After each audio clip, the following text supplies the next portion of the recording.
Hello everyone, I hope you all are doing well. मेरा नाम है प्रशांत सिंह और मैं स्वागत करता हूं आप सबका दक्षिणा ई क्लासरूम प्लेटफॉर्म पे। तो गाइस, आज हम डिस्कस करने वाले हैं दक्षिणा रिवीजन टेस्ट 2 यानी कि DRT 2 के केमिस्ट्री पेपर का सॉल्यूशन। तो आई होप आप सबके एग्जाम बहुत अच्छे हुए होंगे। जिनके एग्जाम अच्छे हुए हैं और मार्क्स अच्छे आए हैं वो अपनी कंसिस्टेंसी को मेंटेन रखें, अच्छे मार्क्स लाते रहें, हार्ड वर्क करते रहें और अपने गोल तक बिल्कुल ना रुकें, राइट। और जिनके मार्क्स अच्छे नहीं आए हैं वो एक बार एनालाइज करें कि क्या गलती हुई है, किस तरह के क्वेश्चंस में मिस्टेक हुई है और वो गलती वो रिपीट ना करें। अपने टीचर से बात करें, सब्जेक्ट टीचर से बात करें। अगर केमिस्ट्री में मिस्टेक हुई है तो मुझसे बात करें और अपनी गलती को सुधारें और अगले टेस्ट में पक्का अच्छा नंबर लेकर आए। तो खूब मेहनत करते रहे बच्चों और खूब नंबर लेकर आए, ठीक है। तो ये होगी बात कि भाई अगर आपका अच्छा परफॉर्मेंस आया है तो उसको मेंटेन रखें, रुके नहीं, है ना, आराम ना करें। और अच्छा परफॉर्मेंस नहीं आया है तो भी एनालाइज करें कि क्या दिक्कत है, क्या प्रॉब्लम है, उसको देखते रहे और कड़ी मेहनत करके उसको सुधारें और अच्छा स्कोर लेकर आए और, है ना, नेक्स्ट टेस्ट में खूब अच्छा परफॉर्म करें, ठीक है। ये बेस्ट विशेष भी है मेरे साइड से और मेहनत से ही पॉसिबल है गाइस। तो बढ़िया से खूब मेहनत करें, राइट। अगर आप पेपर की बात करें तो पेपर में 2 चैप्टर आए थे, एक तो पीरियोडिक क्लासिफिकेशन एंड दूसरा था आपका सॉल्यूशन एंड कोलिगेटिव प्रॉपर्टीज। अगर आप पेपर के लेवल की बात करेंगे तो मैं कहूंगा सॉल्यूशन एंड कोलिगेटिव प्रॉपर्टी जो है आपकी इजी टू मॉडरेट थी। इजी टू मॉडरेट कह सकते हैं इसको। पीरियोडिक टेबल भी इजी टू मॉडरेट थी, है ना। इजी तो नहीं कहेंगे, इजी टू मॉडरेट, मॉडरेट के आसपास कहीं। तो ओवरऑल जो पेपर था, क्योंकि सॉल्यूशन एंड कोलिगेटिव प्रॉपर्टीज जो चैप्टर था वो इजी टू मॉडरेट था, इजी और मॉडरेट के बीच में कहीं इजी टू मॉडरेट। एंड आपका जो पीरियोडिक क्लासिफिकेशन था वो इजी टू मॉडरेट था, बट मॉडरेट साइड ज्यादा था। तो ओवरऑल पेपर आपका कठिन तो नहीं कह सकते, इजी टू मॉडरेट ही था ओवरऑल पेपर, राइट। तो बहुत ज्यादा डिफिकल्ट नहीं था। पीरियोडिक क्लासिफिकेशन के 1-2 क्वेश्चन थे जिसमें आपको थोड़े दिमाग लगाने पड़ेंगे। उसके अलावा सॉल्यूशन एंड कोलिगेटिव प्रॉपर्टी में भी 1-8 क्वेश्चन ही ऐसे होंगे, अदरवाइज पूरा पेपर इजी था। ऑब्वियस सी बात है, सॉल्यूशन एंड कोलिगेटिव प्रॉपर्टीज थी तो थोड़े बहुत न्यूमेरिकल्स थे, बट बहुत ज्यादा नहीं थे। तो ओवरऑल पेपर डिफिकल्ट तो नहीं था, राइट, इजी टू मॉडरेट ही था। डिफिकल्ट कुछ 1-8 क्वेश्चन ही थे, तो आपके स्कोर ठीक ठाक आने चाहिए थे। ये तो हो गई पेपर की बात, राइट। तो हम डिस्कस करना स्टार्ट करेंगे बिल्कुल फर्स्ट क्वेश्चन से। क्वेश्चन नंबर 1 क्या कह रहा है हमारा, बिल्कुल ध्यान से देखेंगे पेपर। क्वेश्चन नंबर 1 क्या कह रहा है, देखिए। क्वेश्चन नंबर 1 कह रहा है which of the following electronic configuration correspond to an element having lowest ionization energy। lowest ionization energy किसकी होगी ऐसा पूछ रहा है, ठीक है। तो अगर आप ऑप्शन नंबर 2 देखेंगे तो इलेक्ट्रॉनिक कॉन्फ़िगरेशन क्या है, 1s2 2s2 2p6 3s1, ये आपका है, राइट। ऑप्शन नंबर 2 में ऑप्शन है क्या है आपका 1s2 2s2 2p6 3s1, right. अगर आप यहां से एटॉमिक नंबर देखेंगे 11 है, यानी कि बात किसकी कर रहा है, सोडियम की बात कर रहा है। किसकी बात कर रहा है, सोडियम की बात कर रहा है। सोडियम ये एल्कली मेटल है इसमें, और आपको पता है एल्कली मेटल से एक इलेक्ट्रॉन निकालना, एल्कली मेटल्स की आयनाइजेशन एनर्जी क्या होती है, बहुत ज्यादा लो होती है। और आपसे क्वेश्चन में भी पूछा है, क्या पूछा, लोवेस्ट आयनाइजेशन एनर्जी। क्या पूछा है, लोवेस्ट आयनाइजेशन एनर्जी। तो जो लोवेस्ट आयनाइजेशन एनर्जी हो जाएगी वो किसकी हो जाएगी, सोडियम की हो जाएगी। किसकी हो जाएगी, सोडियम की हो जाएगी, क्योंकि वही एल्कली मेटल है इसमें। और एल्कली मेटल्स का क्या होता है, आयनाइजेशन एनर्जी बहुत ज्यादा लो होता है। जो आउटर मोस्ट इलेक्ट्रॉन होता है वो निकालना बहुत ज्यादा आसान होता है। एल्कली मेटल्स का आउटर मोस्ट निकालना बहुत ज्यादा आसान होता है। इसके अलावा और कोई दूसरा एल्कली मेटल नहीं है, एल्कली मेटल केवल यही था। और एल्कली मेटल का आउटर मोस्ट इलेक्ट्रॉन निकालना बहुत ज्यादा आसान होता है। बाकी जो एलिमेंट्स थे आपका, अगर फर्स्ट देखेंगे तो उसमें था 1s2 2s2 2p6, है ना। आपका क्या था, दूसरा था 1s2, दूसरा ऑप्शन था आपका 1s2 2s2 2p6। ये किसकी बात कर रहा है, आपका नियॉन की बात कर रहा है। नियॉन आपका क्या, इनर्ट गैस है, यहां से इलेक्ट्रॉन निकालना तो बहुत ज्यादा डिफिकल्ट है। इसके अलावा 1s2 2s2 2p5 की बात कर रहा है। ये आपका क्या, फ्लोरीन की बात कर रहा है। किसकी बात कर रहा है, फ्लोरीन की, यहां से भी इलेक्ट्रॉन निकालना बहुत डिफिकल्ट है। इसके अलावा 1s2 2s2 2p3 ये आपका नाइट्रोजन है, यहां से भी इलेक्ट्रॉन निकालना बहुत ज्यादा डिफिकल्ट है as compare to sodium. Sodium में क्या है आपका, आउटर मोस्ट जो एक इलेक्ट्रॉन है, यानी एल्कली मेटल्स में जो आउटर मोस्ट 1 इलेक्ट्रॉन होता है वो निकालना बहुत ज्यादा आसान होता है। इसकी आयनाइजेशन एनर्जी सबसे ज्यादा लो होती है। और क्वेश्चन में पूछ भी रहा है, which of the following electronic configuration corresponds to an element having lowest ionization energy। तो उसका आंसर हो जाएगा आपका सोडियम, यानी ये करेक्ट ऑप्शन होगा आपका दूसरा, राइट। क्वेश्चन नंबर 2 देखिए क्या कह रहा है। क्वेश्चन नंबर 2 स्क्रीन के अंदर आ रहा है क्या आपके। क्वेश्चन नंबर 2 देखिए क्या कह रहा है। क्वेश्चन नंबर 2 कह रहा है which has maximum electron affinity, electronegativity and ionization potential, यानी कि आयनाइजेशन एनर्जी, राइट। आपको ए एलिमेंट दिया है, ए क्या दिया हुआ आपको, 1s2 2s2 2p6, यानी किसकी बात कर रहा है? नियॉन की बात कर रहा है। ए क्या है आपका? नियॉन है। बी क्या है आपका? बी देखें 1s2 2s2 2p6 and 3s2 3p5 3s2 3p5, ये किसकी बात कर रहा है? आपके क्लोरीन की बात कर रहा है। ये आपका क्लोरीन का इलेक्ट्रॉनिक कॉन्फ़िगरेशन है। उसके अलावा सी देखिए क्या कह रहा है आपसे? सी कह रहा है आपका 1s2 2s2 2p5, ये किसकी बात कर रहा है आपसे? फ्लोरीन की बात कर रहा है। किसकी बात कर रहा है? फ्लोरीन की बात कर रहा है। फिर नेक्स्ट है आपका डी। डी क्या है आपका? 1s2 2s2 2p6 and 3s1 2p6 and 3s1, ठीक है। ये किसकी बात कर रहा है? सोडियम की बात कर रहा है। किसकी बात कर रहा है? सोडियम की बात कर रहा है। आपसे पूछा मैक्सिमम इलेक्ट्रॉन एफिनिटी किसकी होगी? मैक्सिमम इलेक्ट्रॉन एफिनिटी यानी कि इलेक्ट्रॉन गेन एंथैल्पी। आपको पता है कि पूरे पीरियोडिक टेबल में मैक्सिमम इलेक्ट्रॉन एफिनिटी किसकी होती है? मैक्सिमम इलेक्ट्रॉन गेन एंथैल्पी किसकी होती है? क्लोरीन की होती है, विदाउट एनी डाउट। क्लोरीन की इलेक्ट्रॉन गेन एंथैल्पी क्या होती है? क्लोरीन की इलेक्ट्रॉन एफिनिटी क्या होती है? सबसे ज्यादा होती है। तो बी हो जाएगा मैक्सिमम इलेक्ट्रॉन एफिनिटी। क्या हो जाएगा? Maximum electron affinity, right. अगर आप नेक्स्ट कह रहा है इलेक्ट्रोनेगेटिविटी, इनमें सबसे ज्यादा इलेक्ट्रोनेगेटिविटी किसकी है? इलेक्ट्रॉन एफिनिटी तो सबसे ज्यादा क्लोरीन की है, विदाउट एनी डाउट। हमने अच्छे से पढ़ा पीरियोडिक टेबल में, फ्लोरीन और क्लोरीन में किसकी ज्यादा होती थी? क्लोरीन की। क्लोरीन की इलेक्ट्रॉन गेन एंथैल्पी क्या होती थी? सबसे ज्यादा होती थी। ये हमने ऑलरेडी पढ़ रखा है। अगर आपको इतना भी नहीं आ रहा है, मतलब इतना भी अगर आपको इतना याद नहीं आ रहा है, मतलब आपको नोट्स एक बार पढ़ने की जरूरत है, बेसिक्स एक बार देखने की जरूरत है। नेक्स्ट आपका बी क्या कह रहा है? सेकंड आपसे इलेक्ट्रोनेगेटिविटी पूछ रहा है। इलेक्ट्रोनेगेटिविटी सबसे ज्यादा होगी फ्लोरीन की, तो सी की इलेक्ट्रोनेगेटिविटी सबसे ज्यादा हो जाएगी। फ्लोरीन की मैक्सिमम इलेक्ट्रोनेगेटिविटी होगी। क्या होगी? मैक्सिमम इलेक्ट्रोनेगेटिविटी होगी। इलेक्ट्रॉन एफिनिटी सबसे ज्यादा बी की, यानी कि इलेक्ट्रॉन गेन एंथैल्पी सबसे ज्यादा बी की यानी क्लोरीन की, और इलेक्ट्रोनेगेटिविटी सबसे ज्यादा सी की। नेक्स्ट पूछ रहा है आपसे maximum ionization potential. Maximum ionization potential यानी कि maximum ionization enthalpy. Maximum ionization enthalpy वो होगी आपकी नियॉन की, क्योंकि नियॉन से जो है आपके इलेक्ट्रॉन निकालने क्या है? नियॉन एक इनर्ट गैस है, वहां से इलेक्ट्रॉन निकालना क्या है? बहुत ज्यादा डिफिकल्ट है। तो आपको मैक्सिमम आयनाइजेशन एंथैल्पी किसकी हो जाएगी? मैक्सिमम आयनाइजेशन एंथैल्पी हो जाएगी नियॉन की, maximum ionization enthalpy. Hence correct option should be BCA, यानी कि option number 2 should be the correct, BCA। Maximum electron gain enthalpy यानी मैक्सिमम इलेक्ट्रॉन एफिनिटी होगी बी की, है ना। मैक्सिमम इलेक्ट्रोनेगेटिविटी होगी आपकी सी की, और मैक्सिमम आयनाइजेशन एंथैल्पी होगी आपकी ए की, राइट। नेक्स्ट कह रहा है क्वेश्चन नंबर 3। क्वेश्चन नंबर 3 क्या कह रहा है? देखिए क्वेश्चन नंबर 3 कह रहा है select the correct order of bond polarity. ये क्वेश्चन बहुत ही ज्यादा आसान था, बिल्कुल आसान सा क्वेश्चन है।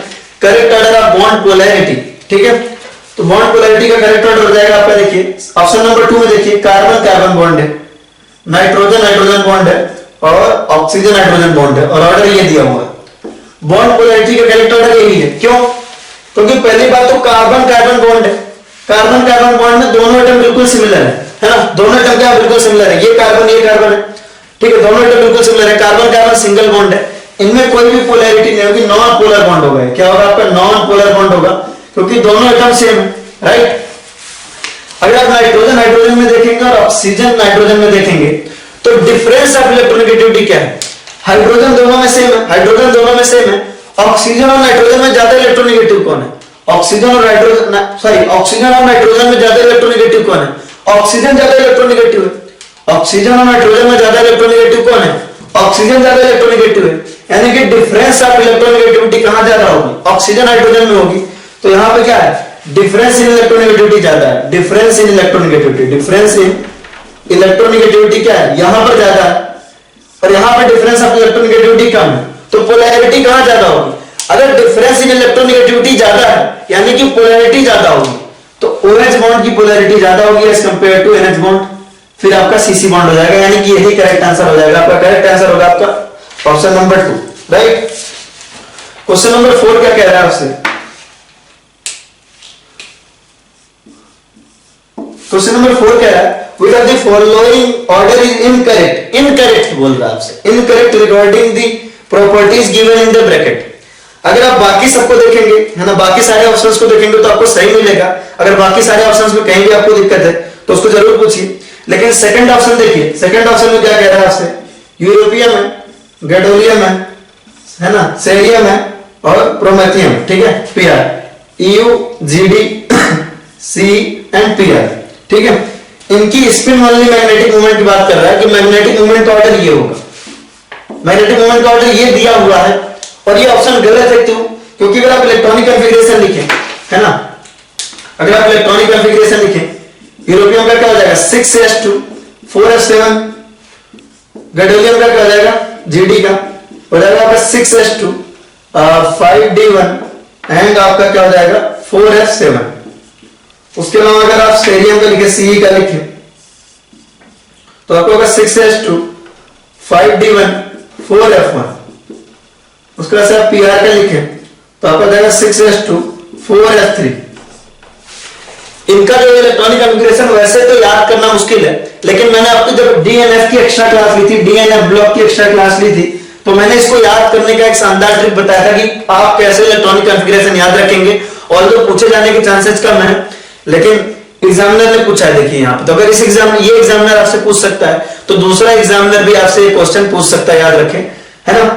तो इसको मैंने याद रखने का कैसे आप यह ब्लॉक की इलेक्ट्रॉनिक कॉन्फ़िगरेशन याद रखें, सिंपल सी एक स्टोरी सुनाई थी, एक शानदार सी ट्रिक बताई थी। जिन बच्चों ने एक्स्ट्रा क्लास अटेंड की थी वो उनको तो याद होना चाहिए, साथ में दूसरे बच्चों को भी बता दें कि कैसे आप इलेक्ट्रॉनिक कॉन्फ़िगरेशन याद रखेंगे एफ ब्लॉक एलिमेंट्स की, डी ब्लॉक एलिमेंट्स की। डी ब्लॉक की एक्स्ट्रा क्लास में बताई थी, और एफ ब्लॉक की जब एक्स्ट्रा क्लास ली थी तो एफ ब्लॉक का आपको बताया था कैसे आप इलेक्ट्रॉनिक कॉन्फ़िगरेशन याद रखें, कैसे आप एक्सेप्शनल इलेक्ट्रॉनिक कॉन्फ़िगरेशन भी आसानी से याद रख सकते हैं विदाउट एनी डाउट, राइट। तो ये इलेक्ट्रॉनिक कॉन्फ़िगरेशन अगर आपको याद है तो बहुत अच्छी बात है, नहीं तो मैंने एक ट्रिक बताया था एक्स्ट्रा क्लास में, वो पूछे और उससे करें, right.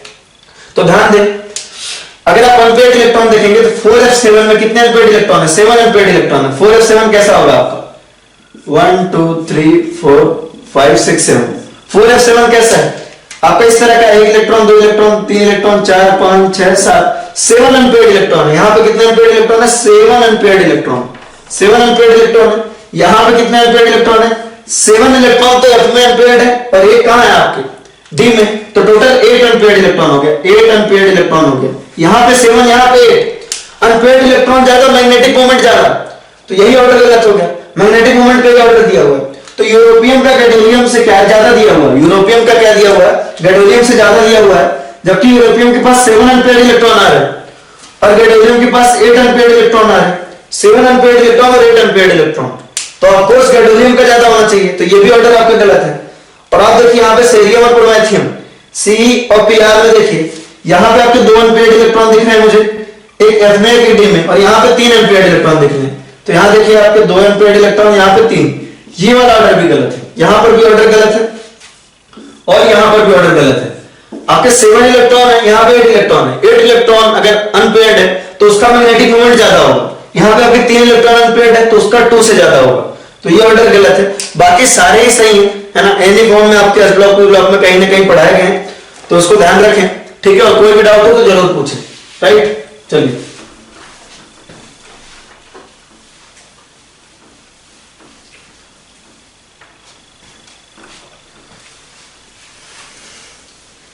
Question number 5। Question number 5 में आपको पता है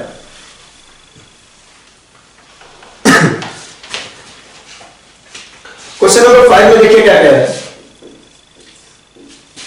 क्वेश्चन नंबर 5 इधर कर लेते थोड़ा, कह रहा है आपसे which one of the following orders represent the correct sequence of increasing basic nature of given oxide। ठीक है, अगर आप इन ऑक्साइड्स को देखें Al2O3 को, MgO को, ठीक है, Na2O को और K2O को, ठीक है। तो आपको पता है ऑक्साइड्स के केस में क्या होता है, ऑक्साइड्स के केस में मेटेलिक कैरेक्टर जितना ज्यादा होगा, है ना, ऑक्साइड्स का बेसिक नेचर उतना ही ज्यादा होगा। आपको पता है कि metallic oxides are basic in nature, metallic oxide क्या होते हैं बेसिक इन नेचर होते हैं, और नॉन मेटेलिक ऑक्साइड क्या होते हैं एसिडिक इन नेचर होते हैं। Metallic oxides are generally acidic in nature, sorry, metallic oxides are generally basic in nature and non metallic oxides are generally acidic in nature. Metallic character increase होगा, जैसे जैसे आपका metallic character increase होगा आपका basic character क्या होगा increase होगा। तो इन सब में सबसे ज्यादा मेटेलिक कैरेक्टर है पोटेशियम का। मेटेलिक कैरेक्टर क्या होता है, down the group metallic character बढ़ता है और along the period metallic character घटता है। Down the group metallic character बढ़ता है और along the period metallic character घटता है। सबसे ज्यादा मेटेलिक कैरेक्टर होगा पोटेशियम का, फिर सोडियम का, फिर मैग्नीशियम का, फिर एल्युमिनियम का। तो जो बेसिक स्ट्रेंथ का करेक्ट ऑर्डर आ जाएगा वो आ जाएगा आपका K2O, देन Na2O, फिर MgO, फिर Al2O3। इस हिसाब से जो आपका करेक्ट ऑप्शन हो जाएगा ऑप्शन नंबर 3, राइट। नेक्स्ट देखिए क्वेश्चन नंबर 6। क्वेश्चन नंबर 6 एक आसान सा क्वेश्चन है ना। फ्लोरीन एंड क्लोरीन के सिंपल बात की है ना। आपसे बोला कि आयनाइजेशन एनर्जी ऑफ फ्लोरीन आपका कितना दिया, फ्लोरीन और क्लोरीन की बात की है। फ्लोरीन और क्लोरीन की जो है आयनाइजेशन एनर्जी और इलेक्ट्रॉन गेन एंथैल्पी की बात की है। आयनाइजेशन एनर्जी क्या बोली है, आयनाइजेशन एनर्जी ऑफ फ्लोरीन को आपको बोला इन्होंने ए, और आयनाइजेशन एनर्जी ऑफ क्लोरीन को बोला इन्होंने बी। इलेक्ट्रॉन एफिनिटी यानी electron gain enthalpy of chlorine को इन्होंने बोला है सी, और इलेक्ट्रॉन एफिनिटी ऑफ फ्लोरीन को बोला इन्होंने D, right. Ionization energy of fluorine A, ionization energy of chlorine B, electron affinity of chlorine C, electron affinity of fluorine D, right. ऐसा दिया हुआ है। बोल रहा है इनमें से क्या गलत है ना। Then which option is incorrect, कौन सा ऑप्शन इनकरेक्ट है। तो देखिए इसमें ऑप्शन दिया है B is greater than A. B is greater than A का क्या मतलब हुआ, ionisation energy of chlorine is greater than fluorine. अब आपको पता है कि डाउन द ग्रुप क्या होता है। फ्लोरीन और क्लोरीन को देखें, फ्लोरीन और क्लोरीन को देखें तो डाउन द ग्रुप जा रहा है। डाउन द ग्रुप क्या होता है आपका, आयनाइजेशन एनर्जी क्या होता है, घटता है। डाउन द ग्रुप क्या होता है, आयनाइजेशन एनर्जी क्या होती है, डिक्रीज होती है। Down the group ionization energy decrease होती है। इसका मतलब क्या है, फ्लोरीन का आयनाइजेशन एनर्जी क्या होना चाहिए, क्लोरीन से ज्यादा होना चाहिए। Down the group ionization energy decrease करेगा, सीधी सी बात है। Down the group ionization energy क्या करता है, डिक्रीज करता है। यानी कि फ्लोरीन की आयनाइजेशन एनर्जी क्या होनी चाहिए, क्लोरीन से ज्यादा होनी चाहिए। यानी कि ए की वैल्यू बी से ग्रेटर होनी चाहिए, जो कि ये वाला ऑप्शन क्या आपका गलत है। इसका मतलब option number A should be the correct, क्योंकि पूछा इनकरेक्ट आपका क्या होगा, राइट। चलिए नेक्स्ट देखिए क्वेश्चन नंबर 7। क्वेश्चन नंबर 7 में कह रहा है आपसे, क्वेश्चन नंबर 7 में कह रहा है the element with highest electron gain enthalpy, किसका हाईएस्ट इलेक्ट्रॉन गेन एंथैल्पी होगा। ऑप्शन में आपके पास 1s2, 2s2, 2p3। p3 देखोगे कैसा होगा, इस तरह से होता है p3, आपके हाफ फील्ड होता है p3। 1s2, 2s2, 2p2, p2 कैसा होता है आपका, हाफ फील्ड से एक इलेक्ट्रॉन कम होता है। और आपका 1s2, 2s2 है। 2s2 में आपका s कैसा है, आपका फुल्ली फील्ड है। और फिर आपका 1s2, 2s2, 2p1, p1 कैसा होता है, इस तरह का होता है। हाँ, अब देखिए आपसे क्या पूछ रहा है, हाईएस्ट इलेक्ट्रॉन गेन एंथैल्पी पूछ रहा है, किसकी इलेक्ट्रॉन गेन एंथैल्पी सबसे ज्यादा होगी, किसकी इलेक्ट्रॉन गेन एंथैल्पी क्या होगी, सबसे ज्यादा होगी इनमें, ठीक है। वो आपको पता है electron gain enthalpy in general क्या होता है, पीरियड में आगे जाने में बढ़ता है। पीरियड में आगे डाउन द पीरियड क्या होता है, इलेक्ट्रॉन गेन एंथैल्पी इंक्रीज करता है। आमतौर पे जनरली पीरियड में आगे बढ़ने पे इलेक्ट्रॉन गेन एंथैल्पी इंक्रीज करता है। दैट्स व्हाई आपके हैलोजेंस की इलेक्ट्रॉन गेन एंथैल्पी क्या होती है, मैक्सिमम होती है। हैलोजेंस क्या होते हैं, एक इलेक्ट्रॉन ले ले, अगर हैलोजेंस एक इलेक्ट्रॉन ले ले तो नोबेल गैस कॉन्फ़िगरेशन अटेन करते हैं, इसलिए वो एक इलेक्ट्रॉन लेना चाहते हैं और उनकी इलेक्ट्रॉन गेन एंथैल्पी क्या होती है, हाईएस्ट होती है। लेकिन यहां पर देखिए ध्यान दें तो 2p2 कैसा है आपका, 2p2 ऐसा है कि अगर इसको एक इलेक्ट्रॉन हम दे दें, इसको एक इलेक्ट्रॉन हम एक्स्ट्रा इलेक्ट्रॉन यहां दे दें तो उसकी वजह से क्या होगा, आपका हाफ फील्ड हो जाएगा। क्या हो जाएगा, हाफ फील्ड हो जाएगा, आपका हाफ फील्ड p आ जाएगा। एक इलेक्ट्रॉन अगर इसको दे दे 1s2, 2s2, 2p2 में अगर हम एक इलेक्ट्रॉन एक्स्ट्रा दे दे तो हाफ फील्ड p ऑर्बिटल आ जाएगा। क्या आ जाएगा, आपका हाफ फील्ड p ऑर्बिटल आ जाएगा। और हाफ फील्ड होने की वजह से इसकी स्टेबिलिटी बहुत ज्यादा बढ़ जाएगी। इसका मतलब p2 क्या करेगा, एक इलेक्ट्रॉन लेना चाहेगा, एक इलेक्ट्रॉन लेकर के हाफ फील्ड में कन्वर्ट होना चाहेगा। इसका मतलब इसकी इलेक्ट्रॉन गेन एंथैल्पी क्या होगी, मैक्सिमम होगी। वहीं दूसरी तरफ यहां पर p3 ऑलरेडी हाफ फील्ड है, स्टेबिलिटी अच्छी खासी है, ऑलरेडी हाफ फील्ड है, स्टेबिलिटी अच्छी खासी है, एक दूसरा इलेक्ट्रॉन नहीं लेना चाहेगा। ये यहां पर इलेक्ट्रॉन लेना तो चाहेगा लेकिन कोई खास स्टेबिलिटी मिलेगी नहीं। यहां पर देखिए s2 है, फुल फील्ड है दोनों इलेक्ट्रॉन, तो ये एक्स्ट्रा इलेक्ट्रॉन नहीं लेना चाहेगा। तो सबसे ज्यादा आसानी से इलेक्ट्रॉन कौन लेगा, 2p2 लेगा, क्योंकि एक इलेक्ट्रॉन लेने की वजह से हाफ फील्ड कॉन्फ़िगरेशन आ रही है, जिसकी वजह से क्या हो रही है, आपकी स्टेबिलिटी इंक्रीज कर रही है, राइट। तो हाईएस्ट इलेक्ट्रॉन गेन एंथैल्पी की जाएगी, तो option number 2 should be the correct.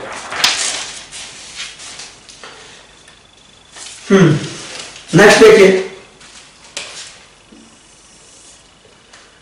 Question number 8 क्या कह रहा है। क्वेश्चन नंबर 8 कह रहा है इलेक्ट्रॉनिक कॉन्फ़िगरेशन ऑफ 4 एलिमेंट्स ए दिया हुआ आपको, क्या दिया हुआ 1s2 2s2 2p6, इसका मतलब किसकी बात कर रहा है, नियॉन की बात कर रहा है। बी दिया हुआ आपको, बी दिया हुआ आपको 1s2 2s2 2p4, यानी ये किसकी बात कर रहा है, आपका ऑक्सीजन की बात कर रहा है। कार्बन को देखो, ये आपका 1s2 2s2 2p6 3s1, 1s2 2s2 2p6 3s1, यानी ये किसकी बात कर रहा है, सोडियम की बात कर रहा है। और डी है आपका 1s2 2s2 2p5, यानी कि किसकी बात कर रहा है, फ्लोरीन की बात कर रहा है। किसकी बात कर रहा है, फ्लोरीन की बात कर रहा है। कह रहा select the correct order of tendency to gain electron. इसमें जो है सबसे ज्यादा टेंडेंसी किसकी होगी इलेक्ट्रॉन गेन करने की, सबसे ज्यादा टेंडेंसी होगी फ्लोरीन की, यानी कि डी की। सबसे ज्यादा टेंडेंसी होगी फ्लोरीन की, यानी कि डी की। फिर जो टेंडेंसी आएगी सबसे ज्यादा इलेक्ट्रॉन गेन करने की, सबसे ज्यादा फ्लोरीन की, फिर आपकी ऑक्सीजन की। देन आमतौर पे सोडियम और नियॉन, सोडियम आपका एक मेटल है और नियॉन आपका एक इनर्ट गैस है, दोनों के दोनों ही आपके इलेक्ट्रॉन एक्सेप्ट नहीं करना चाहेंगे। लेकिन अगर मजबूरी में करवाना पड़ा तो कौन कर लेगा, आपका ये वाला कर लेगा इलेक्ट्रॉन। लेकिन ये बहुत मुश्किल से कर पाएगा क्योंकि ऑलरेडी आपका क्या ऑक्टेट कंप्लीट है। इनर्ट गैस तो जनरली इलेक्ट्रॉन करते नहीं है, तो इन दोनों में ऑर्डर कहा जाएगा, सी का ज्यादा होगा बी से, सी का ज्यादा होगा ए से, सॉरी। तो D B C A will be the correct answer. सबसे ज्यादा टेंडेंसी होगी फ्लोरीन की, देन ऑक्सीजन की, देन सोडियम की, देन आपका नियॉन की, राइट। तो करेक्ट ऑप्शन हो जाएगा आपको option number D B C A, यानी कि ऑप्शन नंबर 1। क्वेश्चन नंबर 9 देखिए। क्वेश्चन नंबर 9 क्या कह रहा है, which of the following has least negative electron gain enthalpy, which of the following has least negative electron gain enthalpy। अब ध्यान दो कि कौन कौन है ऑप्शन। ऑप्शन में आपके पास, ऑप्शन है आपके पास नाइट्रोजन, ऑक्सीजन, क्लोरीन और सल्फर। नाइट्रोजन, ऑक्सीजन, क्लोरीन और सल्फर, ठीक है। अब ध्यान दो इलेक्ट्रॉन गेन एंथैल्पी पूछ रहा है, लीस्ट किसका होगा, सबसे कम किसका होगा। इलेक्ट्रॉन गेन एंथैल्पी क्या होगी, लीस्ट किसकी होगी। अब आपको पता है ये आपका, मैंने ग्रुप और पीरियड वाइज लिखा है, ये आपका सेकंड पीरियड है, ये आपका थर्ड पीरियड है, ग्रुप 17, ग्रुप 16, ग्रुप 15, इस तरीके से लिखा है मैंने इसको बेसिकली, है ना। यहां पे आपका फ्लोरीन आता है, यहां पे आपका फ्लोरीन आता है, लेकिन इस क्वेश्चन में नहीं दिया हुआ है ना। यहां पे आपका फास्फोरस आता है, लेकिन क्वेश्चन में नहीं दिया हुआ। तो आपको पता है इलेक्ट्रॉन गेन एंथैल्पी क्या होती है। इलेक्ट्रॉन गेन एंथैल्पी इधर आने पे क्या होती है, इलेक्ट्रॉन गेन एंथैल्पी पीरियड के लॉन्ग आगे बढ़ने पे, इलेक्ट्रॉन गेन एंथैल्पी पीरियड के लॉन्ग आगे बढ़ने पे घटती है, सॉरी बढ़ती है। इलेक्ट्रॉन गेन एंथैल्पी क्या होती है, पीरियड के लॉन्ग जाने पे, पीरियड के लॉन्ग जाने पे क्या होती है, बढ़ती है। इलेक्ट्रॉन गेन एंथैल्पी क्या होती है, इंक्रीज करती है। इलेक्ट्रॉन गेन एंथैल्पी क्या करती है, इंक्रीज करती है। तो इधर इंक्रीज करेगी, right, electron gain enthalpy increase करेगी। और वैसे भी क्लोरीन आपका क्या है, मैक्सिमम इलेक्ट्रॉन गेन एंथैल्पी वाला। एक बार आप नाइट्रोजन को ऑब्जर्व करो, तो नाइट्रोजन कैसा है, नाइट्रोजन कैसा है 1s2 2s2 2p3। अब p3 को आप देखो, p3 कैसा है आपका 1 2 3 इलेक्ट्रॉन। इसका जो p सबसेल है, नाइट्रोजन का जो p सबसेल है वो ऑलरेडी क्या है आपका हाफ फील्ड है। क्या है आपका, हाफ फील्ड है। और हाफ फील्ड है तो इसकी अच्छी खासी स्टेबिलिटी, नाइट्रोजन की जो p3 कॉन्फ़िगरेशन है ना, नाइट्रोजन का जो p3 कॉन्फ़िगरेशन है उसकी वजह से क्या है आपका हाफ फील्ड है। p3 कॉन्फ़िगरेशन है, हाफ फील्ड है, हाफ फील्ड की वजह से ये क्या है, अच्छा खासा स्टेबल है। इसमें एक और इलेक्ट्रॉन देने को, इसका इलेक्ट्रॉन लेने का मन नहीं है इतना ज्यादा, इसकी वजह से इसकी इलेक्ट्रॉन गेन एंथैल्पी क्या होती है, सबसे कम होती है। क्या होती है, सबसे कम होती है, राइट। क्वेश्चन नंबर 10 देखें। क्वेश्चन नंबर 10 ये स्क्रीन के अंदर आ रहा है क्या, हाँ। क्वेश्चन नंबर 10 देखिए क्या कह रहा है आपसे। क्वेश्चन नंबर 10 पूछ रहा है for the elements boron, carbon, wait, for the elements boron, carbon, nitrogen and fluorine. आपको कौन कौन से एलिमेंट दिए, boron, carbon, nitrogen and fluorine. इन एलिमेंट्स के लिए आपसे पूछ रहा है कि their non metallic character is, non metallic character आपसे पूछ रहा है। तो ये सारे के सारे एलिमेंट किसके हैं, आपके सेकंड पीरियड के, किसके, सेकंड पीरियड के। तो boron, carbon, nitrogen and fluorine को ऑब्जर्व करो, boron, carbon, nitrogen and fluorine को ऑब्जर्व करो, ठीक है। तो आपको पता है ये क्या है, पीरियड के लॉन्ग है, along the period, second period के। अब आपको पता है कि along the period, पीरियड में हम जैसे जैसे आगे बढ़ते हैं, पीरियड में हम लेफ्ट टू राइट बढ़ते हैं, तो आपका क्या होता है, पीरियड में लेफ्ट टू राइट अगर हम बढ़ते हैं तो नॉन मेटेलिक कैरेक्टर इंक्रीज करता है। क्या करता है, नॉन मेटेलिक कैरेक्टर इंक्रीज करता है। तो क्वाइट ऑब्वियसली जो नॉन मेटेलिक कैरेक्टर आएगा सबसे ज्यादा फ्लोरीन का आएगा, फिर नाइट्रोजन का आएगा, फिर कार्बन का आएगा, फिर बोरान का आएगा, है या नहीं। पीरियड में जैसे जैसे हम राइट की तरफ मूव करते हैं, पीरियड में हम आगे बढ़ते जाते हैं, वैसे वैसे नॉन मेटेलिक कैरेक्टर क्या करता है, इंक्रीज करता है। तो सबसे ज्यादा नॉन मेटेलिक कैरेक्टर होगा आपका फ्लोरीन का, देन नाइट्रोजन का, देन कार्बन का, देन बोरान का, राइट। तो हो जाएगा आपका करेक्ट। हम आगे बढ़ेंगे इसके बाद।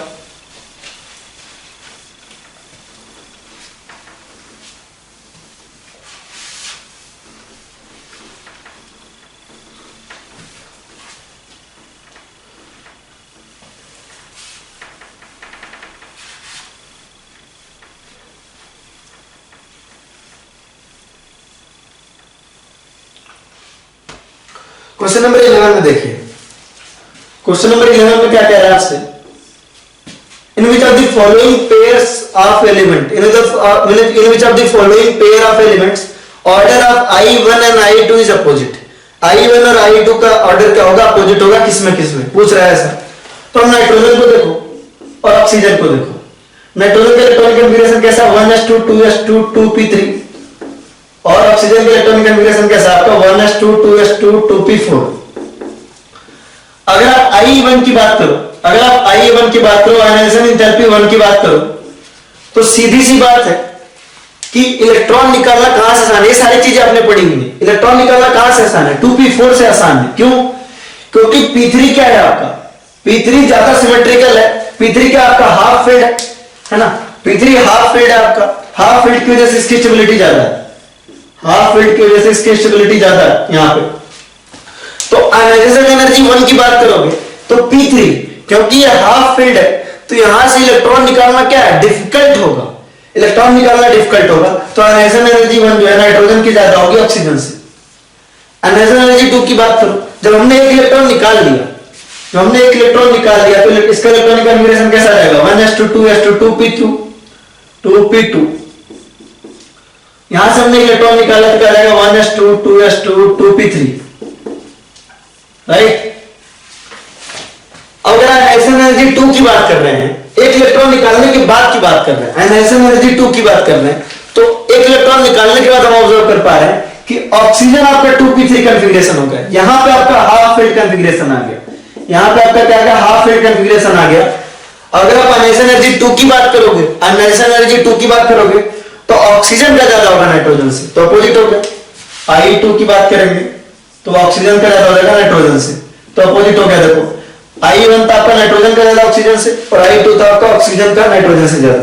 नेक्स्ट देखें बेरिलियम और बोरान पे देखें, बेरिलियम और बोरान पे देखें। बेरिलियम का इलेक्ट्रॉनिक कॉन्फ़िगरेशन कैसा होता है, 1s2 2s2, बोरान का होता है 1s2 2s2 2p1। तो अगर एक इलेक्ट्रॉन आपको निकालना है, एक इलेक्ट्रॉन निकालना है तो यहां से डिफिकल्ट होगा। क्यों, क्योंकि 2s2 क्या है आपका फुल फील्ड कॉन्फ़िगरेशन, क्या आपका फुल फील्ड कॉन्फ़िगरेशन है। वहीं 2p1 कैसा, आसानी से एक इलेक्ट्रॉन यहां से निकल जाएगा। तो बोरॉन से इलेक्ट्रॉन निकलना क्या है, आसान है। बोरॉन से इलेक्ट्रॉन यहां पे देखो क्या था, हाफ फील्ड की वजह से नाइट्रोजन का आयनाइजेशन एनर्जी क्या था, ज्यादा था। हाफ फील्ड की वजह से आयनाइजेशन एनर्जी 2 में, जब आयनाइजेशन एनर्जी 2 की बात कर रहे थे तो ऑक्सीजन हाफ फील्ड हो गया था, तो ऑक्सीजन का ज्यादा था। यहां पे आपका बेरिलियम का फुल फील्ड है, यहां से इलेक्ट्रॉन निकालना डिफिकल्ट है, तो आयनाइजेशन एनर्जी 1 की वैल्यू क्या हो जाएगी, बेरिलियम की बोरॉन से ज्यादा।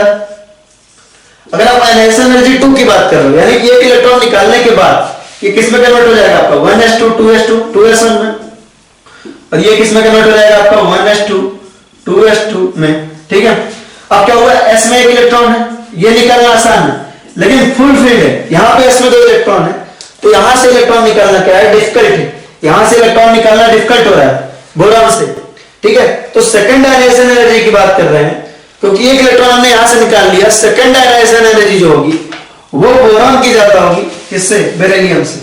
बोरॉन की ज्यादा होगी बेरिलियम से, बोले बात समझ में आ रही है, बोरॉन की ज्यादा होगी बेरिलियम से, राइट। तो यहां भी अपोजिट आ गया। नेक्स्ट उसी तरीके से आप देखेंगे, ऑप्शन देखें क्रोमियम और मैग्नीज, क्रोमियम और मैग्नीज। क्रोमियम और मैग्नीज को देखें, क्रोमियम की कॉन्फ़िगरेशन होती है 3d5 4s1, मैग्नीज की होती है 3d5 4s2, ठीक है। यहां पे देखें, यहां पे देखें इलेक्ट्रॉन यहां से हम निकाल रहे हैं तो हाफ फील्ड से निकाल रहे हैं, और यहां से निकाल रहे हैं तो फुल फील्ड से निकाल रहे हैं। यहां से हम हाफ फील्ड से निकाल रहे हैं, यहां से फुल फील्ड से निकाल रहे हैं, तो आयनाइजेशन एनर्जी 1 की क्या वैल्यू होगी? आयनाइजेशन एनर्जी 1 जो होगी वो मैंगनीज का ज्यादा हो जाएगा, क्योंकि मैंगनीज में क्या है आपका 4s2 क्या है आपका फुल फील्ड है, और यहां पे 4s1 क्या है आपका हाफ फील्ड है। तो फुल फील्ड से इलेक्ट्रॉन निकालना ज्यादा डिफिकल्ट है, हाफ फील्ड से इलेक्ट्रॉन निकालना आसान है। तो मैंगनीज का क्रोमियम से ज्यादा हो जाएगा, मैंगनीज का क्रोमियम से ज्यादा हो जाएगा, राइट, मैंगनीज का क्रोमियम से ज्यादा हो जाएगा। और वैसे भी क्रोमियम से अगर एक इलेक्ट्रॉन निकाल दे तो 3d5 आ रहा है आपका, हाफ फील्ड कॉन्फ़िगरेशन आ रहा है, ज्यादा स्टेबल है, राइट। लेकिन आयनाइजेशन एनर्जी 2 की बात करो, अगर इसमें एक इलेक्ट्रॉन निकालने के बाद देखो तो आपका क्या हो जाएगा 3d5 और ये क्या हो जा रहा है आपका 3d5 4s1। तो आयनाइजेशन एनर्जी 2 देखो, तो यहां से इलेक्ट्रॉन निकालना आसान है, लेकिन 3d5 यहां हाफ फील्ड है डी आपका, यहां से इलेक्ट्रॉन निकालना बहुत मुश्किल है, हाफ फील्ड डी से आपका इलेक्ट्रॉन निकालना बहुत मुश्किल है। तो अब क्या हो जाएगा, यहां से आसान है, क्रोमियम से मुश्किल है, तो आयनाइजेशन एनर्जी 2 की वैल्यू क्या हो जाएगी, क्रोमियम की ज्यादा हो जाएगी मैंगनीज से, क्रोमियम की ज्यादा हो जाएगी मैंगनीज से, यानी कि आपका यहां भी अपोजिट हो गया। तो आयनाइजेशन एनर्जी 1 और आयनाइजेशन एनर्जी 2 की वैल्यू सब में अपोजिट हो रहा है। अगर आयनाइजेशन एनर्जी की वैल्यू 1 नाइट्रोजन की ज्यादा थी तो 2 ऑक्सीजन की ज्यादा थी, 1 आपकी बेरिलियम की ज्यादा थी तो 2 आपकी बोरॉन की ज्यादा थी, 1 आपकी मैंगनीज की ज्यादा थी तो 2 आपकी क्रोमियम की ज्यादा थी। तो all of this should be the correct option, right. Question number 12 देखें, क्वेश्चन नंबर 12 क्या कह रहा है आपसे, देखिए क्वेश्चन नंबर 12 कह रहा है आपसे select the correct order of electron affinity, select the correct order of electron affinity. किसमें कह रहा है आपसे, सिलिकॉन का कार्बन से ज्यादा होता है, क्लोरीन का फ्लोरीन से ज्यादा होता है, और सल्फर का ऑक्सीजन से ज्यादा, बिल्कुल सही, ये हमने पढ़ा है, सिलिकॉन का कार्बन से ज्यादा है ना, क्लोरीन का फ्लोरीन से ज्यादा और सल्फर का ऑक्सीजन से ज्यादा। इलेक्ट्रॉन गेन एंथैल्पी का ऑर्डर यही आता है। हम एक्सपेक्ट क्या करते हैं, हम एक्सपेक्ट ये करते हैं कि फ्लोरीन का क्लोरीन से ज्यादा होगा, क्योंकि फ्लोरीन की इलेक्ट्रोनेगेटिविटी ज्यादा है। हम एक्सपेक्ट क्या करते हैं, ऑक्सीजन की सल्फर से ज्यादा होगी, क्योंकि आपकी ऑक्सीजन की इलेक्ट्रोनेगेटिविटी ज्यादा है ना, तो इलेक्ट्रॉन लेने की टेंडेंसी इनकी ज्यादा होगी। बट एक्चुअली क्या होता है, इलेक्ट्रॉन गेन एंथैल्पी जब हम करते हैं, इलेक्ट्रॉन देते हैं, तो क्योंकि इनकी साइज छोटी है, स्मॉल साइज की वजह से, स्मॉल, ये सब आपने पढ़ा हुआ ऑलरेडी, स्मॉल साइज की वजह से रिपल्सन ज्यादा होता है। फ्लोरीन है ना, फ्लोरीन हो, कार्बन हो, ऑक्सीजन हो, एक्सपेक्ट तो नहीं करते हैं कि फ्लोरीन क्या करेगा। फ्लोरीन और क्लोरीन में हम बात करते हैं, फ्लोरीन और क्लोरीन में हम एक्सपेक्ट करते हैं कि फ्लोरीन क्या है, इलेक्ट्रोनेगेटिव ज्यादा है, तो इलेक्ट्रॉन आसानी से लेगा, होना भी ये चाहिए था। लेकिन फ्लोरीन के स्मॉल साइज की वजह से, फ्लोरीन के स्मॉल साइज की वजह से वहां रिपल्सन बहुत होता है। क्लोरीन की इलेक्ट्रॉन गेन एंथैल्पी सबसे ज्यादा होती है। In a very similar manner बाकी सारे भी सही हैं, तो आपके all of these should be the correct, ये तीनों आपके सही हैं, तो सारे ऑप्शन आपके क्या हैं, सही हैं। क्वेश्चन नंबर 13 देखें, क्वेश्चन नंबर 13 में आपसे पूछ रहा है करेक्ट ऑर्डर, क्वेश्चन नंबर 13 में आपसे पूछ रहा है करेक्ट ऑर्डर इज, कौन सा करेक्ट ऑर्डर होगा, ठीक है। तो क्या देखो, फ्लोरीन पे कह रहा है ऑक्सीजन से ज्यादा होगा, किसकी बात कर रहा है, आयनाइजेशन एनर्जी 2 की, आयनाइजेशन एनर्जी 2 की बात कर रहा है, आयनाइजेशन एनर्जी 2 की बात कर रहा है। करेक्ट ऑर्डर पूछ रहा है, आयनाइजेशन एनर्जी 2 बोल रहा है आपका फ्लोरीन का कम होगा ऑक्सीजन से। अब देख लेते हैं फ्लोरीन का इलेक्ट्रॉनिक कॉन्फ़िगरेशन, देखो कैसा आएगा, 1s2 2s2 2p5।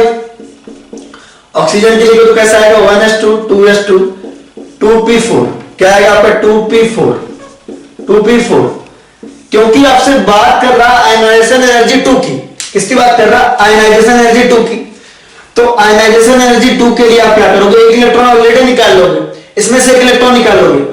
फ्लोरीन की नॉर्मल इलेक्ट्रॉनिक कॉन्फ़िगरेशन कैसी, ऐसी, और ऑक्सीजन की इस तरह की। लेकिन आयनाइजेशन एनर्जी 2 की बात कर रहे हैं हम, किसकी बात कर रहे हैं, आयनाइजेशन एनर्जी 2 की। तो अपने को कैसे चेक करना है, एक इलेक्ट्रॉन यहां से निकालना है और एक इलेक्ट्रॉन यहां से निकाल के चेक करना है। पहले 1s2 2s2 2p4 1s2 2s2 2p3, एक इलेक्ट्रॉन निकाल लिया हमने, इनका नॉर्मल इलेक्ट्रॉनिक कॉन्फ़िगरेशन लिखा और एक एक इलेक्ट्रॉन निकाल लिया, यानी कि आयनाइजेशन एनर्जी 1 दे करके हमने निकाल लिया। अब अगर हमको आयनाइजेशन एनर्जी 2 कंपेयर करनी है, क्योंकि आयनाइजेशन एनर्जी 2 का क्या मतलब हुआ, दूसरा इलेक्ट्रॉन निकालने में। पहला इलेक्ट्रॉन तो हमने निकाल दिया, p5 से p4 कर दिया, p4 से p3 कर दिया, अपने को दूसरा इलेक्ट्रॉन निकालना है। तो दूसरा इलेक्ट्रॉन कैसे निकालना है, यहां से और यहां से, ठीक है। तो यहां से निकालना आसान होगा क्योंकि P4 है, P4 है, ये आपका P3 है, P3 है तो आपका हाफ फील्ड कॉन्फ़िगरेशन है। कैसा है? हाफ फील्ड है। हाफ फील्ड यानी कि सिमेट्रिकल है ना, और आपका क्या है, स्टेबल भी ज्यादा है, तो यहां से एक इलेक्ट्रॉन निकालना कंपैरेटिवली डिफिकल्ट है। तो सेकंड आयनाइजेशन एंथैल्पी ऑक्सीजन की फ्लोरीन से ज्यादा होगी। सेकंड आयनाइजेशन एंथैल्पी आपकी क्या होगी? ऑक्सीजन की फ्लोरीन से ज्यादा होगी। क्यों? क्योंकि सेकंड में हम सेकंड इलेक्ट्रॉन निकालने की बात करते हैं। पहला हमने निकाला तो P3 में कन्वर्ट हो गया, दूसरा निकालने के लिए हमको P3 से एक इलेक्ट्रॉन निकालना है, हाफ फील्ड में से एक इलेक्ट्रॉन निकालना, जो कि डिफिकल्ट है, यानी कि यही आपका करेक्ट ऑप्शन हो जाएगा। राइट। क्वेश्चन नंबर 14 क्या कह रहा है? आपसे साइज की बात कर रहा है, correct order of wonder wall radius, correct order of wonder wall radius, size की बात कर रहा है तो आपकी ऑक्सीजन की ज्यादा हो जाएगी फ्लोरीन से, फ्लोरीन की ज्यादा हो जाएगी नियॉन से। सीधी सी बात है। पीरियड में हम जैसे जैसे आगे बढ़ते हैं, पीरियड में जैसे जैसे हम लेफ्ट टू राइट बढ़ते हैं, पीरियड में जैसे जैसे हम लेफ्ट टू राइट बढ़ते हैं, आपकी साइज क्या करती है? लेफ्ट टू राइट जैसे जैसे हम बढ़ते हैं पीरियड में, साइज क्या करती है? आपकी डिक्रीज करती है। क्या करती है? साइज डिक्रीज करती है। पीरियड में हम लेफ्ट टू राइट जैसे जैसे बढ़ते हैं, साइज क्या करती है? डिक्रीज करती है। राइट। तो जो साइज का करेक्ट ऑर्डर हो जाएगा आपका ऑक्सीजन, फिर फ्लोरीन, फिर नियॉन। राइट। तो रेडियस का ऑर्डर हो जाएगा आपका ऑक्सीजन का सबसे ज्यादा, फिर आपका फ्लोरीन, फिर neon. Right. Left to right क्या करता है? साइज डिक्रीज करता है। लेफ्ट टू राइट क्या करता है? साइज डिक्रीज करता है। तो ऑक्सीजन, देन फ्लोरीन, देन आपका नियॉन। राइट। नेक्स्ट क्वेश्चन देखिए, क्वेश्चन नंबर 15 क्या कह रहा है?